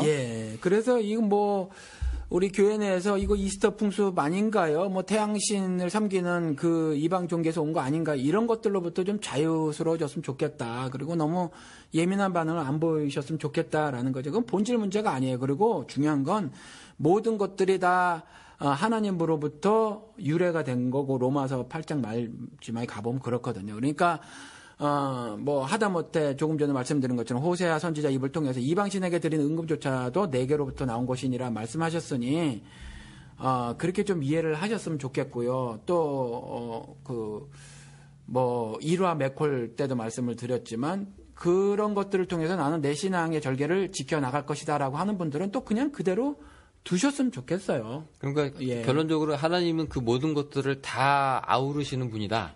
그런 것 가지고 좌지우지 되거나 그런 것 가지고 마음이 흔들리시거나 그런 것 가지고 의와 불의를 판결하실 분이 아니라는 거죠. 네, 그 위에를 뭐 초월하신 분이니까. 그 정도 가지고 자녀 삼으시고 아니고 또 자녀들을 책망하시고 아니고 하실 것이 아니니까. 그런 것들에 관해서는 다 나를 내가 받은 사람들이다라고 로마서에 분명히 말씀하고 계시잖아요. 그러니까 선으로 하나 악으로 하나 증거되는 것이 예수인 삶만 살면 되는 거예요. 네, 알겠습니다. 자, 그러면 이제 그 부활절 문제는 거기까지 하고요. 그다음에 이게 두 개가 지금 같이 가야 될 문제 같은데 우리 그 기적하고 부활 얘기 어떤 분이 좀 이렇게 물어주셨네요. 이게 이분 입장에서는 이제 굉장히 이게 심각한 문제가 될 수도 있다는 생각이 들어요. 기적 같은 경우에 지금 예수님의 육체 부활하고 이런 기적을 안 믿으면 어떤 문제가 있을까요? 라고 이제 이분이 이제 고민을 하고 있는 것 같은데요. 자, 우리 목사님, 우리 옛날에 우리 이런 비슷한 에피소드를 던져서 이분이 이제 거기에 대해서 확장해서 질문을 해주신 것 같아요. 지금 다 연결고리인데. 우리 그때 얘기했잖아요. 그 노아 방주. 그게 뭐, 이게 스토리면 어떻고 사실이면 어떠냐. 내용이 의미가 중요하다. 뭐 선악과 얘기. 그렇게 했었고요. 동정녀 꼭 그래서 어떻고 뭐 그냥 일반 남자 밑에서 태어나면 어떠냐. 우리 이런 얘기도 이제 나눴었던 적이 있었잖아요. 이제 성경을 이제 그러면 이분은 아마 거기서부터 확장해서 이제 연결을 하셨던 것 같은데. 그러면은 그 육체 부활은요. 그리스도가 살아나신 것도 우리가 그러면요. 뭐 살아나시면 어떻고 안 살아나시면 어떠냐. 뭐 우리 마음이 중요하지. 뭐 이렇게 믿을 수 있는 거 아닌가. 뭐 이제 우리가 이제 이렇게 생각하는 줄 알고. 근데 어떤 문제가 있을까요?라고 이제 고민하고 계시는데요. 목사님 의견을 한번 들어볼까요? 그러면 일단 불신앙에 대해서 하나님께 그리스도께서 직접 말씀하신 건 뭐냐면 유대인들이 신앙의 증거로 삼았던 표적 구하는 거, 그러니까 기적 쫓아다니는 거, 그 다음에 헬라인처럼 지혜를 구하는 거, 이걸 불신앙이라고 여겼어요. 그러니까 그런 차원에서 기적을 말씀을 드린 거고 또 성경에 있는 것들은 어떤 경우는 어떤 기록들은 말이에요. 기적적인 사건. 그러니까 성경의 모든 기록은 하나님께서 그 기록을 기록자에게 기록하게 하신 어떤 의도가 있다. 저자는 하나님이시다. 그래서 어떤 각 책, 그리고 각 책 안에 있는 어떤 조그만 문단들, 그 문단들이 담겨져 있는 의미가 있다는 거죠. 그 글에. 그래서 하나님께서 그 글을 통해서 전달하고자 하는 어떤 뜻이 있고 그 쓰신 의도가 있는데 그 의도를 파악하는 것이 중요하다라는 말씀을 드린 것이지. 그리고 노아 홍수 같은 경우는 자체 기록 내에서 어떤 의심 가는 부분들이 있고 해서 이제 그런 부분들에서 해석의 문을 열어놓자라는 부분이지 기적 자체를 부인한다라는 말은 아니에요. 그래서 창세기를 통해서 창세기 보면 창세기에는 하나님께서 말씀으로 온 우주 만물을 창조하세요. 이건 기적입니다. 그렇죠? 그리고 요한계시록에 보면 새하늘 새 땅이라는 것이 하늘에서 내려온다고 이렇게 말이 되어 있거든요. 새하늘 새 땅인데 또 하늘에서 내려와요. 뭐 이해도 안 되는 말인데 뭐가 땅이 어떻게 하늘에서 내려와요. 그러니까 이것도 이해가 안 되는 말이거든요. 그러니까 기적으로 시작해서 어찌 보면 기적으로 끝나는 이야기가 성경 이야기라 기적을 빼고 성경을 이해할 수는 없어요. 기적을 어떻게 이해하느냐가 문제죠. 그래서 조금 더 이제 디테일하게 들어가셨는데 그러면 성령 잉태, 예수의 육체 부활, 그리고 그 예수의 육체 부활에 연합된 우리 신자들이 또 나중에 경험하게 되는 인간의 신체 부활, 이런 것들을 믿지 못하겠다. 그리고 오직 믿는 것이 예수의 신성만을 믿게 되었다. 이렇게 이제 말씀을 하시는데 사실은 이거는 저희들이 전해드리는 방송을 통해서 전해드린 그 메시지하고는 좀 다르고요. 이분 고민은 지금 이제 이분이 예수님의 신성만 믿고요. 그다음에 예수님의 그 성령 잉태나 이제 신체 부활을 믿지 않는다. 이렇게 말씀하셨고요. 그것 때문에 이제 고민이 됐는데 그러면 이제 예수님의 육체 부활하고 기적 안 만들면 어떻게 문제가 될까요? 그러니까 일단 그 예수님께서 부활하신 것을 믿지 않으면서 예수님의 신성을 믿는다는 것은 말이 되질 않아요. 예수님이 부활하신 것이 예수님의 신성을 드러내는 가장 극명한 예가 되는 거거든요. 그런데 그걸 믿지 않으면 예수님의 신성을 믿을 수가 없고요. 그 다음에 예수를 믿는 사람들의 부활을 믿지 않으면 예수님의 신성도 여전히 부인하는 꼴밖에 되는 것이 아니에요. 그러니까 유일신이고 올마이리 가시라고 해서 전지전능하신 하나님이시거든요. 그 전지전능하신 하나님께서 자신이 죽음으로 인간의 모든 죽음을 죄로 인한 저주인 죽음을 도말하셨다라는 부분. 그 다음에 예수 그리스도가 부활하심으로 자신을 믿는 사람들, 자신 안에서 하나님의 사랑을 받아들인 사람도 여전히 그 부활에 동참할 것이다라는 거, 그것을 믿지 않으면서 예수의 신성을 믿을 수가 없다는 거죠. 그래서 이분 같은 경우에 이제 육체 부활 안 믿고 기적 안 믿고 이러면 이제 문제가 이분 같은 경우에는 그러면 당신은 신성을 믿지 않는 사람입니다라고 결론을 내려지는 게 문제인가요? 그러니까 지금 기적을 안 믿으면 어떤 문제가 있을까요? 어떤 문제가 발생하냐면 예수님을 그리스도와 하나님의 아들로 사실은 믿지 못하는 문제가 발생을 하는 거예요. 그러니까 가장 기독교의 기본 근본 교리, 토대가 세워지지 않는 거죠, 사실은. 근데 지금까지 우리가 이제 예수님의 메시지나 그의 삶이나 그의 죽음이나 성경 복음서에 다 담겨져 있는데, 그 삶과 그분의 메시지나 이런 거에 대해서는 굉장히 철저하게 예수님을 닮아가려고 노력을 하는데, 그 부활에 대해서는 그렇게 크게, 전태일의 부활이나 예수의 부활이나, 문익환의 부활이나, 큰 의미가 없으신 분들이 또 있긴 있어요. 전태일이 그때 그렇게 해서 죽었지만, 전태일은 부활했다. 왜냐하면 지금도 여전히 노동법을 들고 이것을 곧 개정해달라고 외치는 노동자들이 살아있는 한 전태일은 부활한다 하는 그런 케이스가 있잖아요. 예수의 부활도 이제 그런 식으로 이제 파악을 하시는 분들도 있거든요. 지금도 여전히 예수의 목소리를 내고 예수의 삶을 살고 예수의 십자가를 지는 사람이 있는 한 오늘날 예수는 제2, 제3, 제4의 예수가 끊임없이 있는 것이다. 그런 식으로 이제 부활을 얘기하시는 분들이 있어요. 자, 그럼 이런 분들은 이제 육체 부활을 믿지 않으시는 건데 이런 분들은 그러면 결국 예수님에 대한 신성부터 시작해서 그 신앙 자체가 성립이 안 된다 이렇게 말씀을 하시고 계시는 건가요? 그러니까 전태일의 그 죽음 때문에 사실 지금까지도 그 노동운동하는 사람들이라든가 또 정치하는 사람들, 재야 인사라든가 또 양식 있는 언론인들 이런 사람들이 많은 영향을 받았어요. 그리고 그 전태일 열사의 그 죽음이 어떤 커다란 의미를 부여해서 말이죠. 지금도 그 죽음의 어떤 숭고한 뜻을 이어가는 그런 사람들이 많이 있다는 거죠. 그런 의미에서 전태일이 부활되었다. 그냥 어떤 의미적 부활이에요. 근데 성경에서 말하는 부활은 실체적 부활이라는 거죠. 실제로 부활된다는 거예요. 그러니까 그런 어떤 그 의미로 지금도 그분은 내게 살아있어 라고 하는 그런 의미가 아니에요. 예수의 부활은 그런 의미가 아니라 진짜로 부활되고요. 진짜로 부활돼서 이 죄인들이 고안해낸 이 세상이 아닌 그리스도 나라에서 영원히 살게 된다는 거죠. 그게 다른 거예요. 그냥 의미적 부활이 아니라. 그러니까 문제가 있다고 치면은 성경을 어떻게 보게 되는 거냐면 이와 같이 전태일의 죽음처럼 어떤 교훈서로 보는 거죠. 자기 개발서로 보게 되는 결과를 초래하게 되는 거예요. 그렇게 되면. 그러니까 예수의 신성, 그러니까 부활하고 신성하고 이제 큰 관계가 있고요. 네, 네. 그 자체가 이제 해결이 안 되면 신성 자체가 부인되는 거기 때문에 예수의 성경이 그냥 예수의 하나의 그 전기로 전락이 돼서 인문서에 지원하지 않는다. 그렇죠. 뭐 이런 수준으로 이제 그렇죠. 노노맹자 같은 책으로 전락을 해버리는 거예요. 그러면. 예, 그러면 아주 뭐 본질적인 문제가 이제 된다고 할 수 있겠네요. 예, 그리고 이분이 뭐 성령 잉태 이것도 이제 뭐 말씀을 하셨는데. 성령 잉태 같은 경우도 우리 뭐 잘못 생각하면 마리아가 이제 여자고 성령이 남자가 돼서 그래서 이제 예수란 아기가 나왔다는 식으로 쉽게 이제 인식을 할 수 있거든요. 근데 이것도 그 말이 아니에요. 성령으로 잉태했다라는 말은 육신으로 나온 예수의 신성을 증명하기 위해서 그 기록을 써놓으신 거거든요. 예수의 신성 부분 때문에 성령 잉태를 말을 한 거지. 성령이 남자 뭐 이런 이야기가 아니에요. 그러니까 이것 성령 잉태 역시도 그 예수의 신성 부분에 관한 이야기라 뭐 동정녀 마리아의 성령 잉태설 같은 것들을 믿지 않으면 예수의 신성을 믿는 것이 사실은 아니다라는 거죠. 네, 그러면 이제 육체 부활을 이제 또 우리가 또 얘기할 수가 있겠는데요. 예. 실제로 우리가 육체로 부활하는 거예요, 목사님?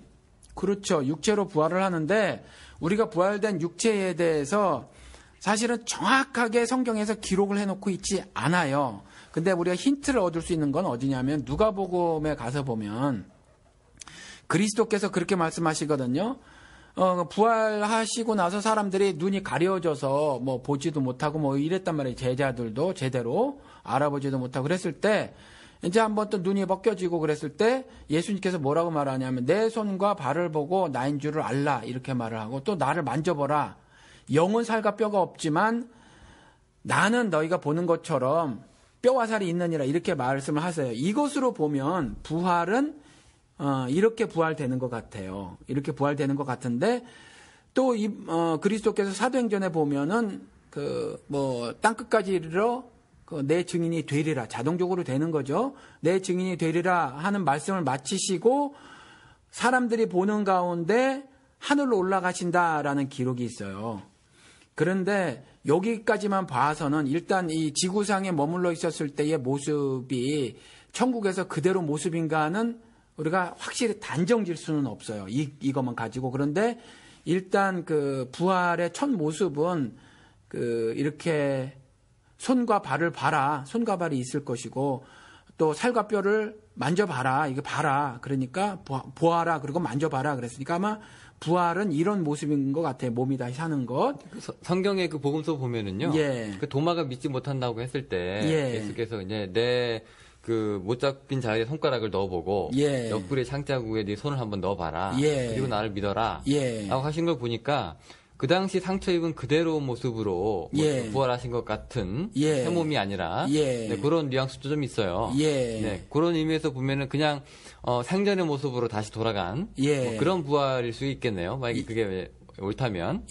그런데 이제 그런 것 가지고 확실히 교리화시킬 수는 없을 것 같아요. 왜냐하면은 고린도 전서 이야기가 그 부활된 몸에 대해서 이렇게 저렇게 설명을 하는데 썩을 몸에서 썩지 않을 몸으로 부활된다고 말을 하거든요. 영광스러운 몸으로. 그러면 뭐 우리 지금 이 몸은요 썩는단 말이에요. 사실 썩는데 썩지 않는다고 하는 말은 뭐 플라스틱으로 만드시겠다는 건 아니거든요. 그러니까 조금 어떤 다른 의미가 있어요. 그런데 성경은 그 정도까지만 말을 해놓고 있으니까 더 많은 그 이해가 우리가 사실 이 땅에서 신앙생활하는 데는 필요한 것은 아니다라는 거죠. 근데 분명한 건 성경에서 부활에 대해서 분명히 말해놓고 있는 건 부활이 단순히 전태일이 아직 내 마음에 살아있어요. 아니면 그 도종환 시인처럼 아내를 그렇게 그리워하면서 말이죠. 시를 그렇게 쓰잖아요. 그 읽으면 막 가슴이 절절하죠. 그런 것처럼 그렇게 내 마음에 살아있어야 하는 그런 의미적 부활이 아니라 이런 실제적 부활이다. 이걸 성경이 말하고 있다라는 거죠. 그래서 이 부활을 믿지 못하는 건 성경을 믿지 못하는 거고, 그러면 사실은 하나님을 믿지 못하는 것이다. 라고밖에는 제가 말씀을 드릴 수가 없을 것 같으네요. 네, 그러니까 그 동정녀 탄생하고 부활하고 있는 것 중에서, 그러니까 목사님 제가 옆에서 지금 보니까 동정녀 탄생은 뭐 큰 의미가 없다. 예. 우리가 얘기한 거 그렇죠. 그게 동정녀이든지 창기의 몸이든지 별 상관이 없다는 거죠. 부활은 양보해서는 안 된다. 이런 것이 목사님 입장이시네요. 아니 부활, 그러니까 육체적 부활이요. 그러니까 그거 반드시 실제 사건이고, 네네. 그 성령 잉태에 관한 거는 그 의미를 깨달으라는 거죠. 그때 사실 뭐 기록이 그렇게 되어 있지만 성령으로 잉태됐는지 본 사람도 없고요. 그다음 아는 사람도 사실 없어요. 그냥 기록자에게 그렇게 기록을 하시라고 한 거죠. 뭐 의학적인 증명이 되겠어요? 아니면 누가 역사적으로 눈으로 봐서 그게 증명이 되겠어요? 그냥 그걸 그렇게 기록해 하시고 우리들에게 주고, 그 기록을 통해서 우리들이 알아야 할 것은 육신으로 난 예수가 사실은 하나님의 아들이요라는 의미로다가 성령 잉태서를 말을 했다는 거죠. 그리고 거기서 마리아가 처녀였느냐 아니었느냐, 그리고 뭐 요셉과 뭐 잠자리 했느냐 안 했느냐는 사실 큰 의미가 없다라는 거죠.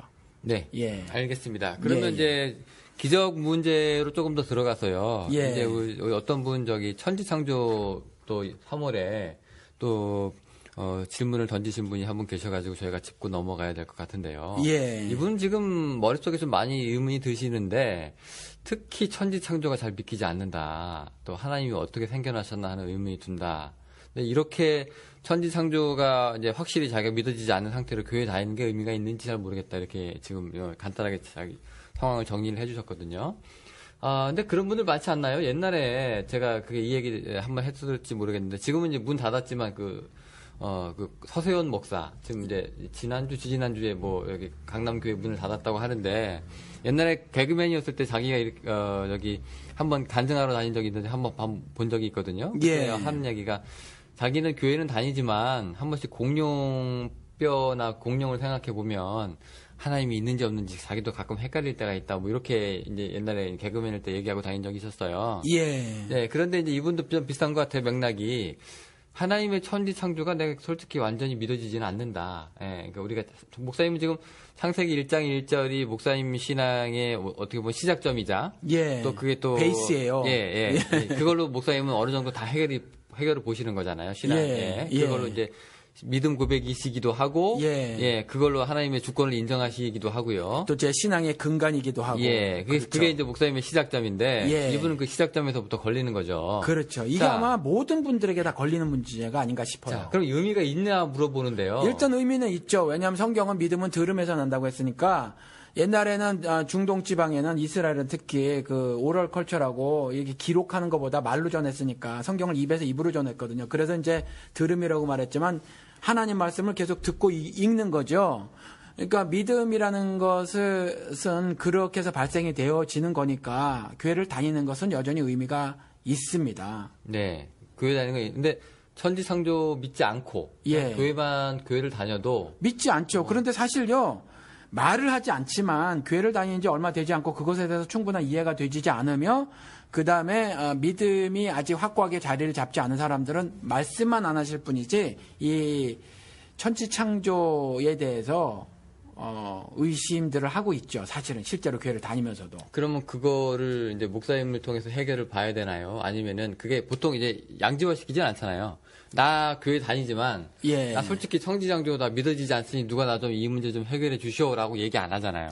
뭐 그래서 뭐 창조 과학자들이 나와서 이렇게 저렇게 이야기들을 늘어놓긴 하는데 지금 하나도 제가 보기엔 별로 그렇게 가치가 있어 보이진 않아요. 가치가 있어 보이진 않고, 그 다음에 뭐 굳이 꼭 목사님을 통해서만이 아니라 여러 가지 어떤 예를 들어서 다른 지식, 뭐 정보 이런 것들을 접해서 뭐 이해를 하실 수도 있을 것 같아요. 저 같은 경우는 천지창조를 부인할 만한 다른 어떤 지식을 접해보질 못했어요.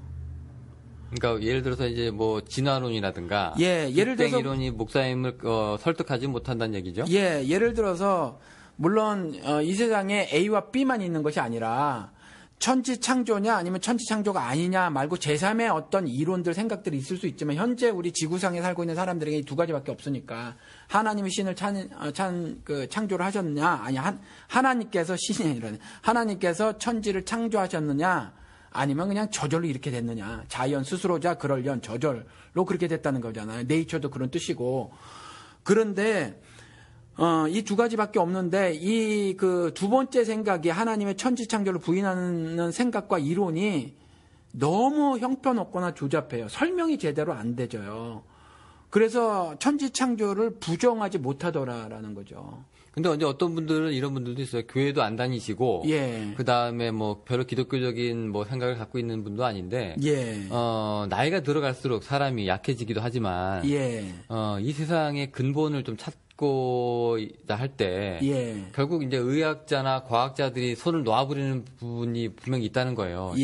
난 여기까지는 알지만, 이게 어떻게 생기는지는 나도 모르겠다. 난 사람이 할 일이 있고 그 이후 그걸 넘어선 뭔가가 있는데 그게 하나님이든 뭐든 그게 뭔가가 있다는 걸 밖에는 난 설명할 수 없다. 이렇게 얘기하시는 분들도 있거든요. 그래서 이제 계속 본질을 찾고 근본 최초로 가다 보면 결국 이제 하나님으로 이제 귀결될 수밖에 없다는 그런 이제 분들도 많이 있는데요.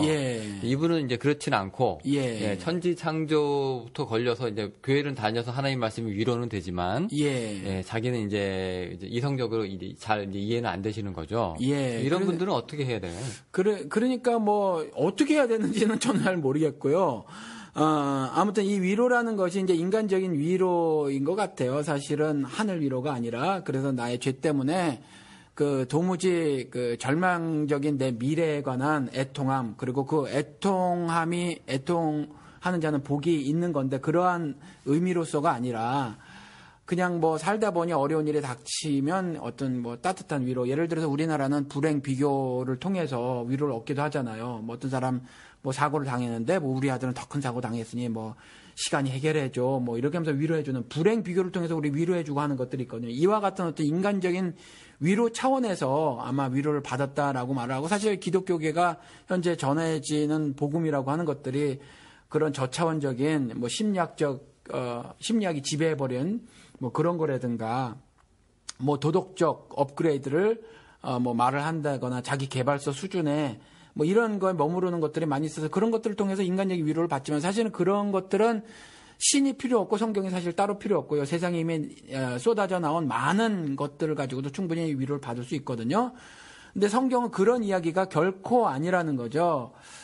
그래서 사실은 그 저한테 말씀하셨지만 창세기 1장 1절에 태초에 천지를 창조하시니라 누가 하나님이 이것이 신앙의 시작이며 중간이고 마지막이에요. 그러니까 신앙의 모두가 될 수 있는데 이 부분에 관해서는 이렇게밖에 말씀을 못 드리겠어요. 믿음은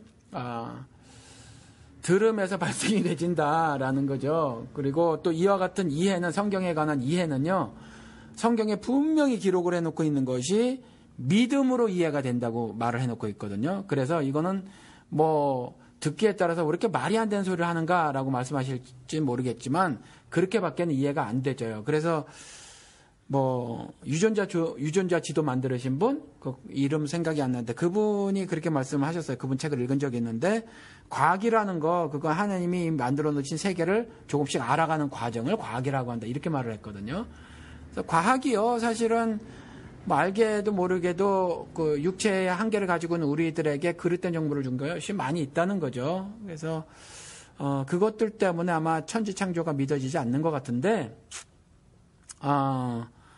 뭐 일단 교회는 계속 다니시기를 권해드리고요. 또 시간을 두고 이 문제를 좀 해결을 하시기를 권해드립니다. 그러면은 뭐 특별하게 뭐 천지창조가 뭐 확실히 믿어질 때까지 목사님이 뭐 답변을 따로 드릴 만한 건 없고. 제가 어떻게 드려요? 지금 천지창조가 안 믿어진다고 하는데 네네. 천지창조를 믿으세요라는 말 말고는 어떻게 말씀을 드릴 수가 있겠어요? 그러니까 나는 이렇게 믿어집디다 뭐 이런 거 없나요? 뭐 나는 이렇게 믿어집지다가 그러니까 말씀드린 것처럼 뭐 이게 그 과학이 설명하는 게 도대체 받아들이지 못할 과학의 한계를 이제 아시었고. 예, 예를 들면 한번 방송에서 이거 말씀을 드린 것 같아요. 물은 위에서부터 아래로 흐르는데, 나무는 물이 아래에서부터 위로 흘러요, 이파리까지. 그런데 뿌리에 펌핑 시스템이 없다는 거죠. 물을 뿜어주는 시스템이 없대요. 이파리에도 베큐밍 시스템이 없다는 거죠. 빨아들이는 시스템이 없대요. 근데 물이 물관이라는 기관을 통해서 아래에서 위로 이동을 하거든요. 그 이동이에요. 그냥 과학자들이 그걸 발견을 한 거죠. 발견에 그친 거예요, 사실. 그런데 그 원리는 모르는 거예요. 어떻게 해서 물이 아래에서부터 위로 올라가나. 이게 한계거든요. 이거는 신의 조화다라고 밖에 말씀을 드릴 수가 없고, 땅에서 매년 심는 대로 나잖아요. 땅이 도대체 뭐를 품고 있길래 계속해서 씨를 심으면 열매를 내거든요. 땅을 조사해보면 거기에 당분이 있나요? 그런데 달콤한 과일들을 만들어낸단 말이죠. 땅을 파헤쳐 보면 거기에 무슨 페인트가 들어져 있는 색깔이, 그런데 파란 꽃, 빨간 꽃, 노란 꽃을 피워댄단 말이죠. 또 가을에 나뭇잎이 노랗게, 그걸 영어로 에이징이라고 하잖아요. 나이가 들어가는 거잖아요. 그런데 노랗고 빨갛고 브라운 색깔로 변해서 떨어지다가 봄 되면 싹 다시 새로 난단 말이에요. 이와 같은 것들을 어떻게 설명하냔 말이에요. 이게 설명이 가능하지 않단 말이에요. 그러니까 과학적인 설명이 가능하지 않은 것들이 우리 일상에 너무 많이 있어요. 너무 많이 있고, 한 가지 예를 더 들어볼게요. 저 바다 저 밑바닥에 우리 보통 지렁이 같은 건 물속에서 못 살거든요. 근데 지렁이 같은 내장을 가지고 있는데 생김새는 물고기예요. 그게 살고 있어요. 그러니까 지느러미가 다리처럼 해서 걸어 다니고 말이죠. 이것도 방송에서 말씀드린 것 같아요. 그리고 또 어떤 조그만 물고기가 순간 온도가 섭씨 400도가 되고 조금 지나서 200도까지 되는데, 예를 들어서 천연 미네랄인가? 그것들을 채취하기 위해서 가는데, 바닷속에서도 화산 폭발이 있다네요. 그럴 때 화산 폭발 될 때 순간 물의 온도가 그렇게 되는데, 그 주변에서 사는 생명체들이, 작은 물고기들이 있는 거예요. 지구 이 물 바깥으로 나오면 100도씨 넘으면 그 안에다 어떤 생명체들이 누구면 다 죽어버린단 말이에요. 이것도 설명 못해요. 근데 이 지구상에서 발생되는 일이거든요. 그러니까 그런 거라든가, 굉장히 많은 우리 그릇된 것들이 사실은 있어서 이게 신의 조화다. 라고밖에는 설명할 수 없다. 태양계 행성 이론도 그렇죠. 왜 수금지와 목토 천의 명해서 명왕성까지 우리 배울 때는 그렇게 배워왔는데 어느 순간 학기 간에 이제 또 갈등이 또 벌어지고 그러면 이제 마지막에 이제 명왕성을 발견한 학자가 이제 미국 학자라 그래가지고 이제 미국 천문학계에 이제 여기 힘이 좀 셌을 때는 그게 집어넣었다가 이제 얼마 전에는 그게 명왕성이 공식적으로 이제 먼지 덩어리다 그냥 이제 그거 아닌 걸로 하자. 이랬다가 그러니까 우리가 배운 거가 이제 과학이라고 이제 배워놨던 것들이 실제로 어떻게 보면은 결국 인간들의 머리나 이제 인간들이 나온 어떤 뭐라고 해야 될까? 역학관계 이런 것들에 의해서 이제 진리화되기도 하고 상대적으로 그렇기도 하거든요. 그러니까 솔직히 얘기해서 과학도 그렇게 우리가 과학의 도움을 받고 잘 살고 있는 세대이긴 하지만 그렇게 우리가 과학을 영혼과 내 몸을 다 바쳐가지고 신뢰할 만한 그런 대상도 아니다 하는 그런 말씀 제가 조언이랍시고 제가 드릴 수는 있겠는데요. 하여튼 목사님 말씀대로는 그래도 교회 다니는 것이 의미는 있다. 라고 하셨으니 절대적 의미가 있다. 대신에 왜냐하면 유일한 창구가 될 수 있다. 하나님 말씀을 들을 수 있는 유일한 창구가 될 수 있고, 여러 사람들과의 하나님 안에서의 교제가 교회를 통해서만 가능하다라는 거죠. 그래서 교회를 다니는 것은 절대적으로 의미가 있고, 기대를 좀 가져보셔라. 하나님께서 언젠가 내게 믿음을 주셔서 천지창조 같은 놀라운 비밀들을 내가 깨닫게 되고 또 받아들이는 날이 올 것이다라는 기대를 가지시고 교회를 좀 다니시라, 이렇게 말씀을 드리고 싶습니다. 사실 이제 그렇게 다니시는 교회가 이제 아까 말씀하신 것처럼 인간적인 말만 하고 그냥 힐링, 치유, 행복 이런 것만 얘기하고 있으면 그렇죠. 목사님이 얘기하는 메시지하고 좀 다르니까 이제 그런 부분을 좀 분별을 하시라 이런 얘기시죠. 그렇죠. 네, 저희 방송 통해서 목사님께서 이제 누차례 많이 이제 방송을 하셨으니까 다른 에피소드 들으셔도 충분히 이제 답변이 되시리라고 생각을 합니다. 우리 마지막 걸로 갈게요. 이번에는 이제 구원, 천국 이런 문제가 되는데, 우리 지금 시간이 꽤 됐는데 이걸 계속 가야 되나요? 아니면 따로 만들어야 되나요? 아마 이 구원 천국 얘기가 우리가 할 얘기가 좀 많이 있을까요, 목사님? 아니면은 글쎄요. 2, 30분 안에 끝나면 이대로 쭉 가시고요. 예. 갑시다 그러면. 갈까요? 예. 좋습니다. 그러면 너무 길리진 않도록 예. 분량 조절. 왜냐면 지금 이분이 예. 질문을 좀 많이 주셨어요. 그래서 저희가 지금 살짝 지금 걱정이 되죠. 예, 분량 때문에. 자, 그러면은 이분 지금 질문이요. 자, 구원을 받으면 천국에 갈 수 있는지요? 그리고 그 시기는요? 라고 얘기하는데, 자, 이게, 굉장히 지금 어떻게 보면은, 핫 이슈예요. 예, 이게. 핫 이슈.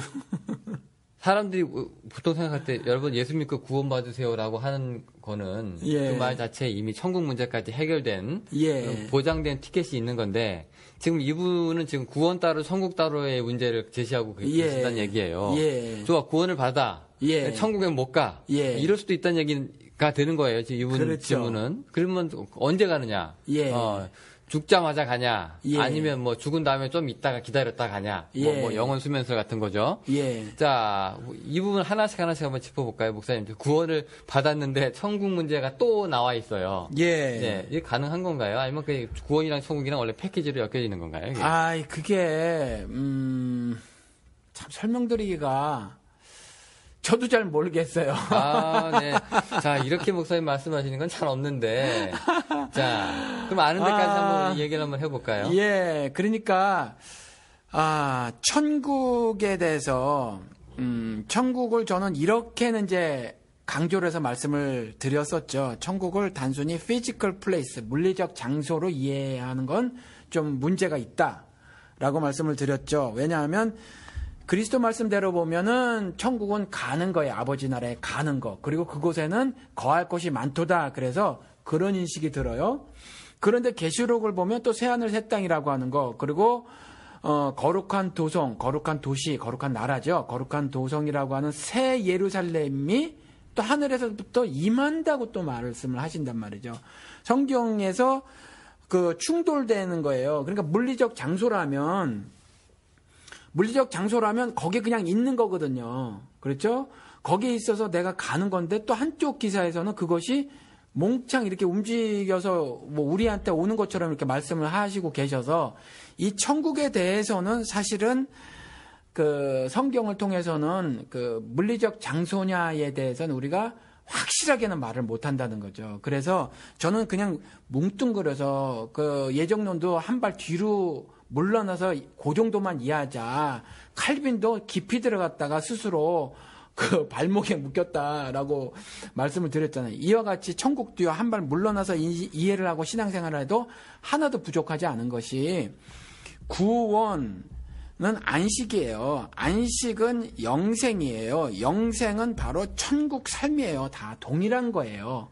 그러니까 구원받은 사람은 천국에 가나요? 라고 말을 했었을 때 구원이 천국인데 이게 질문이 제가 믿는 바로는 그렇다는 거죠. 그래서 그게 질문이 좀 이해가 그렇고요. 그럼에도 불구하고 그리스도의 말씀대로라면 예수 그리스도와 연합된 사람은 아버지 나라라는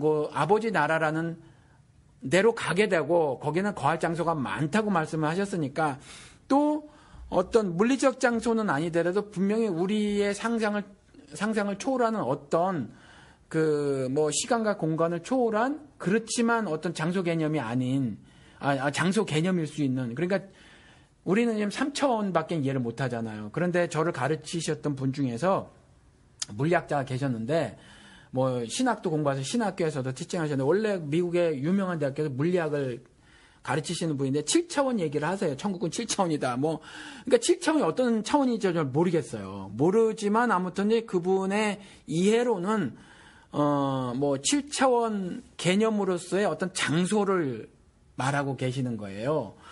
그러니까 뭐 그분은 그렇게까지 말씀하셨는데 성경의 기록으로는 장소적 개념으로 말씀을 하신 것도 있고 장소적 개념으로 이해하기는 좀 어려운 도저히 불가능한 말씀으로 천국을 말씀하신 것도 있고 해서 사실은 그렇게까지 이해하지 말고 말씀드린 것처럼 한 발짝 물러나서 물러나서 지금 그래서 천국이란 무엇인가를 말씀드릴 때 죽은 이후의 삶이 아니라 지금 이 땅에서 천국살이를 하는 것입니다. 그것이 하나님의 의로운 모습을 받아 사는 것. 하나님께서 처음에 사람을 지으시고 자신의 영을 불어넣으신 상태처럼 예수 그리스도와 연합되고 한 성령을 마셔서 내주하시는 성령님과 동행하는 그 살림살이를 사는 것, 그것이 천국 시민으로 사는 삶입니다라고 제가 강조해서 말씀을 드렸던 거죠.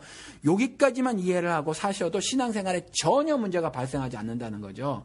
그리고 그 이후는 그냥 플라스틱은 아니지만 썩지 않을 몸으로 영광스러운 몸으로 하나님의 정말 해보다 더 빛난 영광스러운 몸으로 부활이 될 것이고 영원히 이 영원이라는 것도 단순히 그 시간적으로 늘어진 것이 아니라 시간과 공간을 초월한 그 어떤 그런 상태로의 삶으로 진입될 것이다. 이 정도까지밖에는 제가 설명을 드릴 수가 없을 것 같아요. 저는 일단 제 생각을 좀 얘기를 해보면은요. 예. 이 구원이란 말 자체가 갖고 있는 뉘앙스가 예. 너무 단일화되어 있다는 생각이 좀 들어요. 이 구원이 예. 그럼 구원이다. 단일화되었다는 건 지금 현재 기독교계에서 예. 아니면은 그렇죠. 그러니까, 내 생각에는. 그러니까 제 생각에는 우리 그 예. 기독교가 도대체 구원이다. 그래 좋다. 구원이다. 그럼 뭐로부터의 구원이냐? 에 대해서 묻질 않아요. 그냥 구원이면 구원이에요. 예를 들어서 우리 구약에 이방 나라들이 막 이스라엘을 막 치려고 하고 온 이스라엘을 둘러싸고 난리가 났을 때 그때 뭐 선지자들이 이렇게 얘기하잖아요. 뭐 이방신들을 버리고 뭘 버리고 하나님 앞께로 돌아와라. 그럼 너희는 구원을 얻으리라. 라고 했을 때 그 당시의 구원은 지금이 얘기하는 우리가 천국 개념은 아니에요. 거기서 말하는 구원은 너희들의 살고 죽는 문제예요. 지금 당장 이 현재의 삶이 그 상황에서 하나님께서 널 빼주시겠다는 그런 문제거든요. 그러니까 이게 맥락을 다 저버리고 모든 사원에서 다 구원이라고 하는 거에 대해서 기독교가 너무 단일화되어 있다는 얘기, 구원이라는 말의 뉘앙스를. 그러니까 지금 같은 이분 같은 경우에는 구원을 받으면 천국에 갈 수 있는지요? 그래요, 좋아요. 뭐에 대해서 구원을 받으면 천국에 가는 건가요?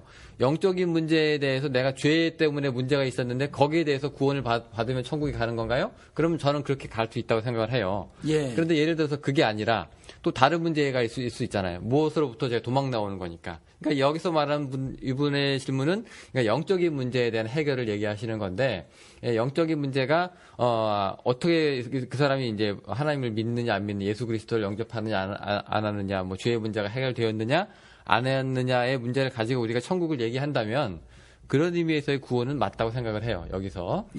그리고 저는 그 부분에 대해서 목사님하고 의견이 거의 비슷합니다.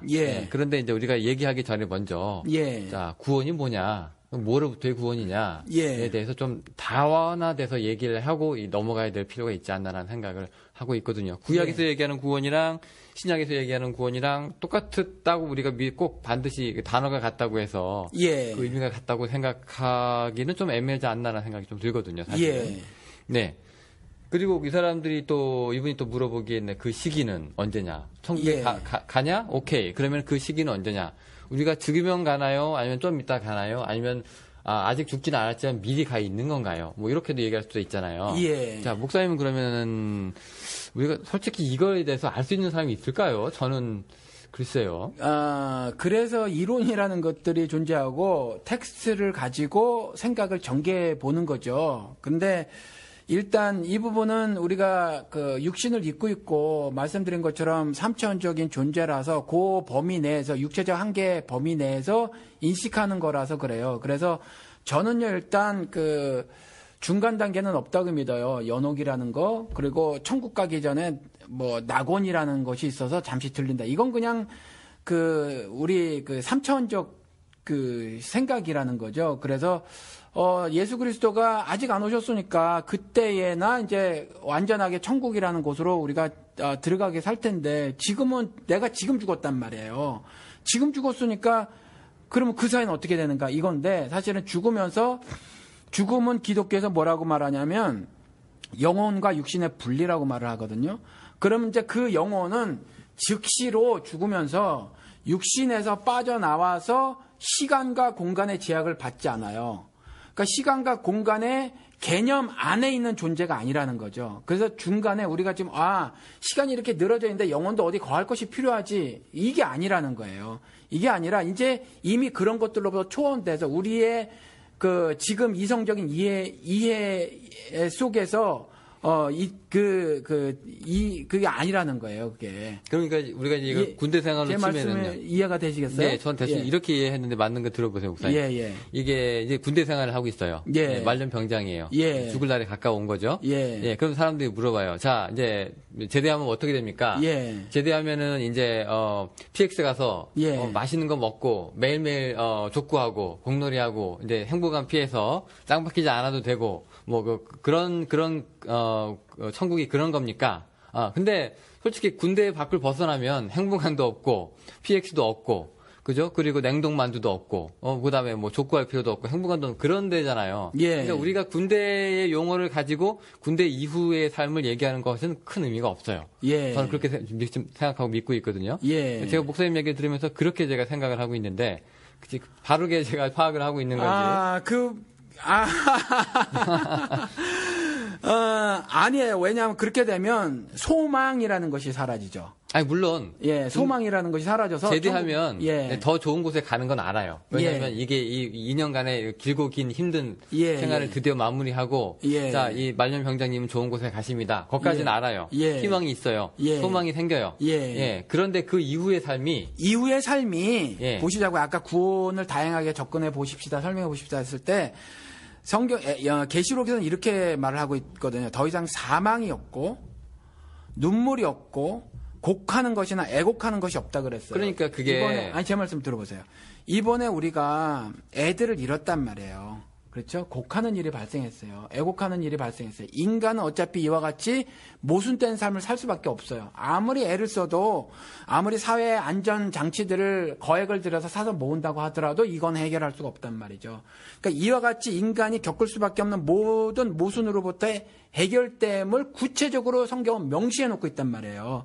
그러니까 제대 후에 내가 불분명해 그냥 좋을 것이라는 막연한 생각 이게 아니라 성경에는 구체적으로 써놓고 있다는 거죠. 그러니까 그 구체적으로 써놨는데 그 구체적으로 써놓는 그 모든 용어들이 그 인간의 몸을 입고 있을 때에 그거를 토대로 얘기를 하고 있는 거예요. 그러니까 제가 생각하고 이해하고 있는 바의 천국은 말년 병장이 나중에 제대를 하고 나서 어딘가에 가게 될 텐데 그 사람을 우리가 축복해주고 여기보다 훨씬 좋은 곳인 거 우리가 아는데 자 어디로 갈 것인가 우리가 모르지만 그것은 유격도 없고 화생방도 없고 이렇게밖에 얘기가 못하는 거예요. 우리가 말하는 배고픔도 없고 죽음도 없고 슬픔도 없고 하는 게 다 몸을 입었을 때, 즉 군대 생활을 할 때의 얘기를 토대로 그래서 저것을 얘기하는 우리가 거니까. 천국 이야기를 말할 때 그랬잖아요.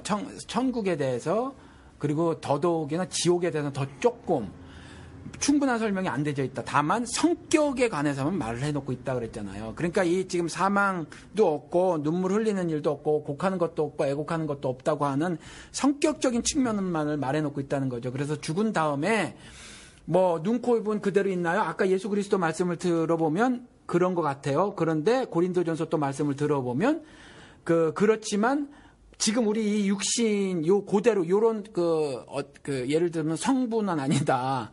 그런 것 같은 느낌이고 그래서 지금 확실히 모른다는 거죠.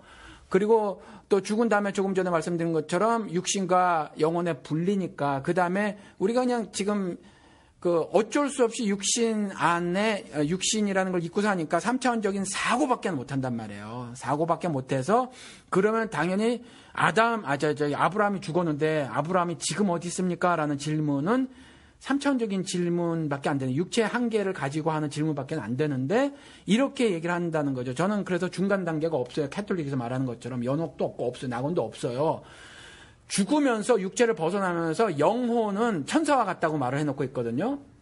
그러니까 천사와 같다는 말은 영혼이라는 말이란 말이에요. 그러면서 동시에 그 시간과 공간의 제약에서 완전히 자유하게 된다는 거죠. 그래서 특별한 어떤 중간 단계를 거쳐가야 할 그게 하나도 없다. 근데 이게 지금 그러한 질문이라는 거예요. 그래서 그리고 이런 것에 관한 것들이 뭐 궁금할 수는 있지만 뭐 현재 신앙생활하는데 뭐 질문을 막을 이유는 없어요 전혀. 그리고 답변을 또 확실하게 다 주고 있지 않아요 성경이.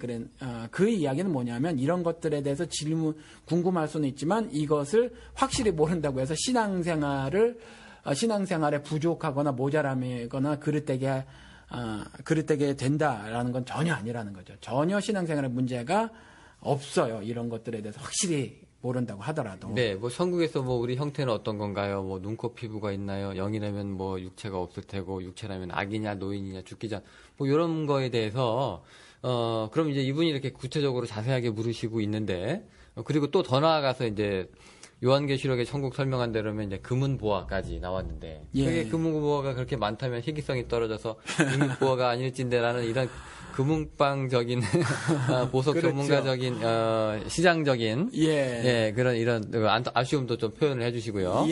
자 이런 거면은 뭐 이분 또 한계 효용 체감 법칙이라고 또 적용을 하셨는데 자, 이런 부분에 대해서는 목사님 입장에서는 이게 그렇게 크게 중요한 문제는 아닌데 그리고 I don't know, I am not sure 잘 모르겠다 이거죠. 왜냐하면 이제 저희 작은 형님이 암으로 돌아가셨어요. 다행스럽게 암 말기 발견하시고 큰 고통 없이 그냥 빨리 돌아가셨는데 어떤 분들은 여러 가지 치료를 하면서 몸이 많이 망가지거든요. 암이 사실은 일본의 모 의학자가 그랬죠. 차라리 치료받지 말고 죽으라고. 왜냐하면은 암 말기 환자들이 죽는 건 치료가 너무 독해서 그것 때문에 죽는데요. 사실은 암세포가 너무 많이 퍼져서 죽는 게 아니라 치료가 너무 육신이 받아들일 만한 육신에 남아있는 힘이 에너지가 받아들일 만하지 못할 정도로 너무 강하고 독해서 그것 때문에 죽는다는 겁니다.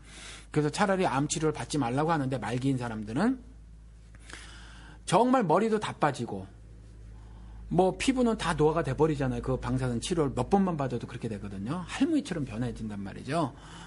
뭐 그러면 그 사람이 다시 살아나게 되는 고모습으로 살아나느냐 라는 질문이 있을 수 있잖아요. 그러면 끔찍하겠네요. 아주. 예를 들어서 태어나면서 장애로 태어나신 분들, 장애를 갖고 아니면 뭐 앞을 못 보시거나 말씀을 못 하시거나 아니면 제가 동생으로 이렇게 하는 친구가 있는데 그 친구 같은 경우는 사지를 다 못 써요. 심사는 엄청 고운데 사지를 못 써요. 그럼 그 친구 같은 경우는 그렇게 부활될 것이냐? I don't know. 잘 모르겠다. 그런 거에 대해서는 그리고 저는 관심도 없다라는 거죠. 근데 분명한 건 해보다 더 빛난다는 문학적인 표현으로 하나님의 영광을 99%도 아니고 100%다 받는 몸으로 부활될 것이다라는 거죠. 그래서 그것도 성격적 의미라는 거고 분명한 건 이와 같이 인간들이 살다가 겪게 되는 모순과 왜곡들이 다 제거된 상태로 부활될 것이다. 그 믿음은 있다는 거죠. 네, 그러면 이분이 이제 예수님을 모른 채 죽은 사람들은 어디로 가나요? 지옥에 가나요? 이거 뭐 아주 해묵은 주제이기도 한데, 네, 뭐 세종대왕 어떻게 될까요? 이순신 장군 어떻게 될까요? 뭐 이런 얘기 많이 있잖아요. 네, 그럼 목사님 답변도 지옥입니까? 예수 그리스도를 모르는 사람들은 일단 1번 답, 지옥행입니다. 그러면 두 번째, 예수 그리스도가 전해지지 않은 지역에 착하게 산 사람들은 어떻게 하는가? 그 부분에 있어서는 우리 막내가 5살 때 선생님한테 질문했는데 선생님이 다 대답을 못해가지고 그 교사가 쩔쩔맨 그런 일이 있었는데 그 부분에 있어서는 저는 답변을 지금 드릴 수가 없다라고 말씀을 드리고 싶어요. 왜냐하면 사도행전 같은 기록이나 이런 걸 보면 뭐 그런 것에 대해서 궁극적 심판을 내리지 않을 것임을 말씀하시는 것 같은 뉘앙스 그런 기사들이 좀 있고 그러거든요. 그래서 그런 부분에 대해서는 전 지금 답변을 드릴 수가 없다. 난 모른다라고 말씀을 드리고 한 가지 말씀을 드리면 예를 들어서 성령의 사역이 성령의 일하심이 어떤 거냐 하면 예수 그리스도의 죽음과 부활을 현재적 그리고 개별적 사건이 되게 해주시는 거거든요. 그래서 성령이 아니고서는 우리가 예수를 주라 고백을 못하는 거예요. 2000년 전에 예수 그리스도가 죽으신 그 사건을 내가 믿는 거죠. 그의 죽으심에 동참하면 나도 죽음에 동참하는 거가 돼서 그 저주를 받지 않아서 두 번째 사망을 당하지 않을 것이다라는 믿음을 발생케 해주시는 이가 성령이시고 그의 부활에 참여하게 되면 나도 다시 썩지 않은 몸으로 영광스러운 부활될 것이다라는 믿음을 갖게 해주시는 분이 성령님이에요. 그러면 성령님께서 2000년 전에 죽으신 예수 그리스도의 그 사건을 그리고 부활된 사건을 2000년 후를 사는 우리들에게 현재화시켜 주셨잖아요. 그러면 과거도 동일하다는 거죠. 당시 하나님을 신앙했던 그 사람들도 예수 그리스도 아니면 아버지 나라 갈 자가 없다고 했잖아요. 이와 같은 사역을 과거로도 진행을 시키신다는 거죠. 그래서 과거에 하나님만을 알고 살았던 그 사람들도 여전히 동일한 그러한 성령의 사역의 혜택을 보아서 구원을 얻는다라는 거죠. 다만 이제 이도저도 아닌 고구려 때 사람들은 어떻게 하느냐라는 부분에 있어서는 예수가 아니고서는 그 아버지 나라를 볼 자가 없다는 말로서는 지옥을 간다가 정답이에요. 지옥을 간다가 정답인데 그럼에도 불구하고 뭔가 뭐 성경의 여러 뉘앙스들을 보면 특별히 사도행전 같은 경우를 보면 그런 부분에 대해서 하나님이 문을 열어놓으신 것 같은 뉘앙스가 있단 말이죠. 그래서 지금 저는 이런 거에 대해서는 판단 유보를 할 수밖에 없어요. 잘 모른다. 예. 사실 부활하고 천국의 문제는 뭐 우리 생활하고 뭐 그렇게 크게 체감되고 맞닿아 있는 문제는 아닌데. 아니죠. 대신에 이제 궁금하긴 하죠. 예. 하지만 거기에 대해서 정확하게 이건 이겁니다라고 확실히 얘기하는 사람이 저는 제일 무섭다고 생각해요. 사실. 그래서 예. 갔다 온 사람들이 무서운 거예요. 예.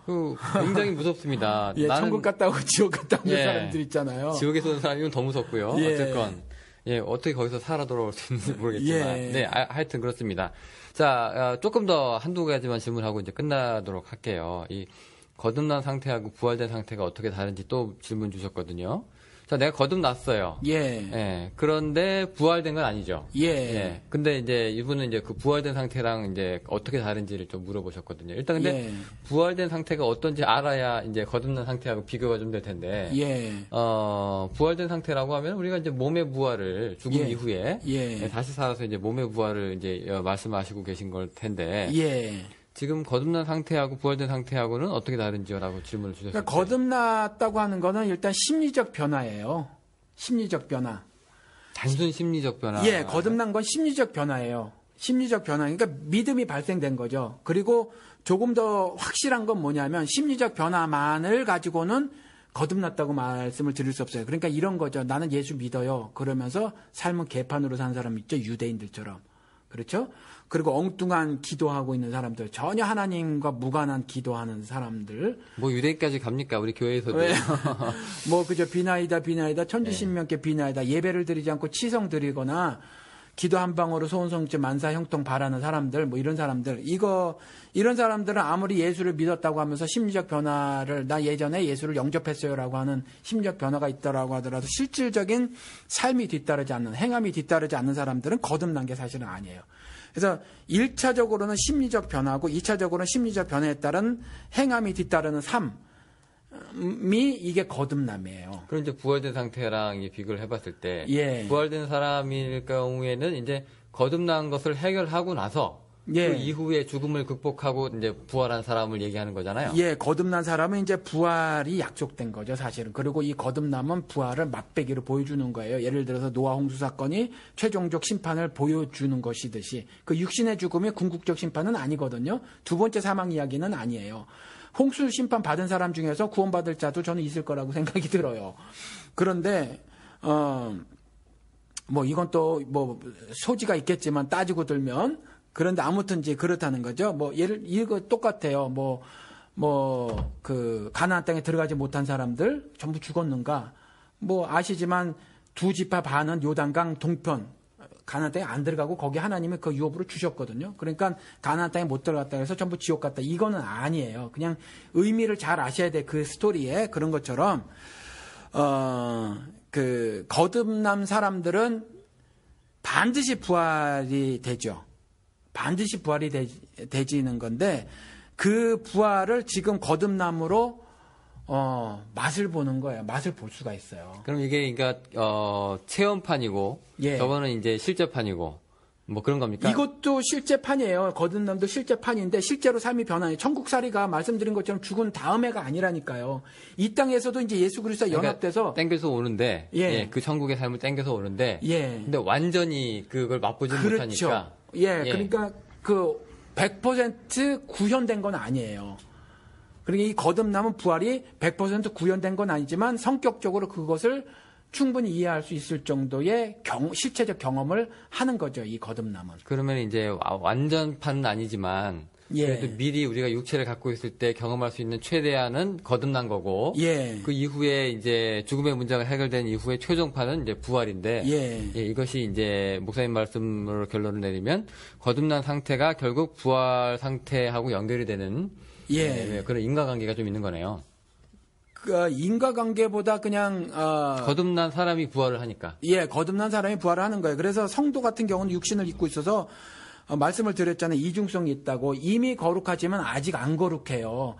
그 불완전한 것이 사실 있는 거예요. 그런데 하나님이 거룩하다고 하셨으니까 사실은 완전한 거지만 완전하다는 의미는 지금 현재 죄를 짓지 않는다는 것이 아니라 죄를 짓는 걸 하나님께서 이미 다 앞으로 지을 때까지 다 도말하실 것이다라는 약속을 해주신 거예요. 그러니까 완전하다는 거죠. 실제적으로 이제 무죄선을 받은 거니까. 네, 그래서 이와 같은 실체의 삶에서는 이중성을 여전히 보이고 있고 이 이중성이 완전히 벗겨진 상태가 이제 부활인 거예요. 알겠습니다. 네, 마지막 질문입니다.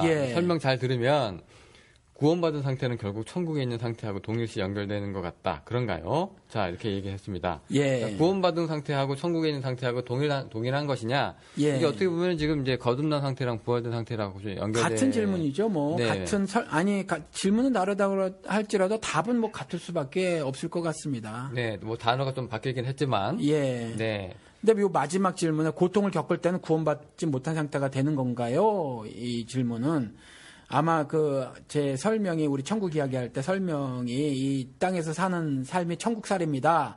그런데 천국은 고통이 없는 곳이라고 했는데 이 땅에서 살다가 고통을 겪게 되는 순간이 있으니까 그러면 그 상태는 구원받지 못한 상태가 되는 건가요? 라고 말씀을. 이거는 조금 아닌 것 같아요. 왜냐하면 예수 자신도 십자가에서 크게 고통받고 돌아가셨고요. 뭐 제자들도 마찬가지고. 네, 우리가 고통 겪는 거하고 구원하고는 그렇게 큰 문제가 없다. 고통이랑 구원하고 연결시키려면 차라리 욥의 친구들이 했던 얘기잖아요. 네. 그런데 아무튼 이분의 질문은 충분히 가능하고요. 또 그렇게 이해가 되질 수 있어요. 말씀드린 것처럼 눈물도 없고 곡하는 것, 애곡하는 것, 사망이 없는 곳인데 이 땅에서는 그런 것들을 실제적으로 겪게 되니까 불의한 일들을 겪고 왜곡된 일들을 겪고 실제로 고통을 당하고 환난을 당하니까 그럴 때는 천국 살림을 못 살고 있는 것이므로 구원받지 못한 일순간의 상태가 아닙니까? 라는 질문인 거거든요.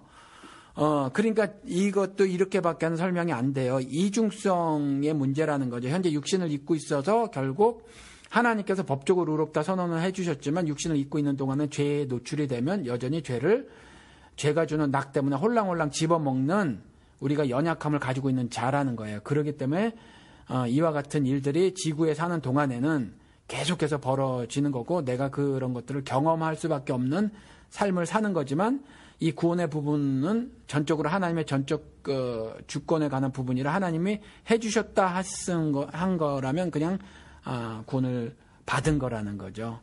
네, 뭐 여기까지 그런 설명이 잘 되셨는지 모르겠는데 대답이 잘 됐는지 모르겠지만 자 우리 목사님의 설명은 여기까지입니다. 혹시 지금 시간이 굉장히 길어졌는데요. 뭐 추가하실 부분이 있으신가요? 없어요.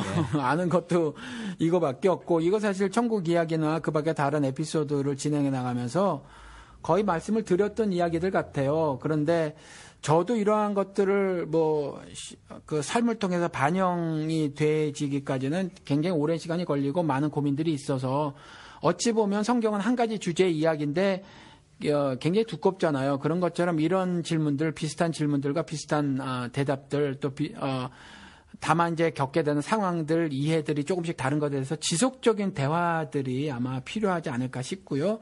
오늘은 뭐 이 정도가 우리가 답할 수 있는 최대한의 것이 아닌가 싶습니다. 네, 충분하셨는지 모르겠습니다. 근데 이렇게 댓글 특집을 저희가 이제 몇 번씩 해보고 있지 않습니까? 하고 있는데 제가 느끼는 경험은, 제가 받는 느낌은 항상 이렇게 동의어 반복.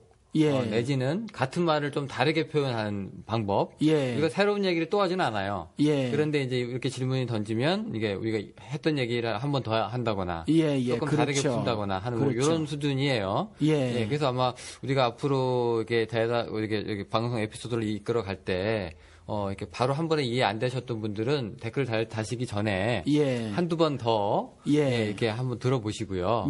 또 저희 또 혹시 오해가 있으시지 않게 저희도 방송을 잘 해야 되겠지만 네, 뭐 그렇게 이제 하시고 질문을 달아주셨으면 더 좋을 것 같고요. 그 한 분이 이게 댓글 중에 기억이 나는데 천국 그 편을 5번이나 들으셨대요. 그런 분이 계셨더라고요. 그러니까 이제 책을 읽을 때 어떨 때 씹어 먹어야 되는 것들이 있잖아요. 그냥 네네. 대충 넘어가도 되는 책이 있는 반면에. 근데 지금 이런 교리적인 부분을 질문을 하신 것들은 제가 설명이 사실은 좀 불충분하고 말이 어눌해가지고 그렇긴 하더라도 사실은 반복해서 들어보고 좀 고민을 스스로 해보셔야 해요. 그냥 제가 주는 답을 주입식 교육 받았으니까 우리는 그것이 정답이라 생각을 하고 그냥 그걸 암기하려고 하는 것보다는 그걸 고민해보고 성경을 스스로 찾아보고 하는 일들이 절대적으로 중요하다라는 거죠. 그렇습니다. 뭐 목사가 얘기하니까 맞겠지 하는 거는 그렇진 않아요. 비단 황 목사님뿐만이 아니라 그럼요. 자기 교회 목사님이 그렇게 얘기하시더라도 조금 성경이랑 다를 수 있어요. 그렇죠. 또 확실히 그분도 모르시고 이제 저기 설교를 하실 수가 있기 때문에 그렇죠. 누가 감히 삶과 죽음의 문제를 함부로 얘기할 수가 있겠습니까? 다 안다고 하는 것도 거짓말이죠. 그렇죠. 아까 목사님이 모른다고 하셨는데 솔직한 말입니다, 그게. 그럼 오늘 저희가 준비한 에피소드는 여기까지고요. 또 다음번에 다른 에피소드로 여러분 찾아올게요. 감사합니다. 감사합니다. 네.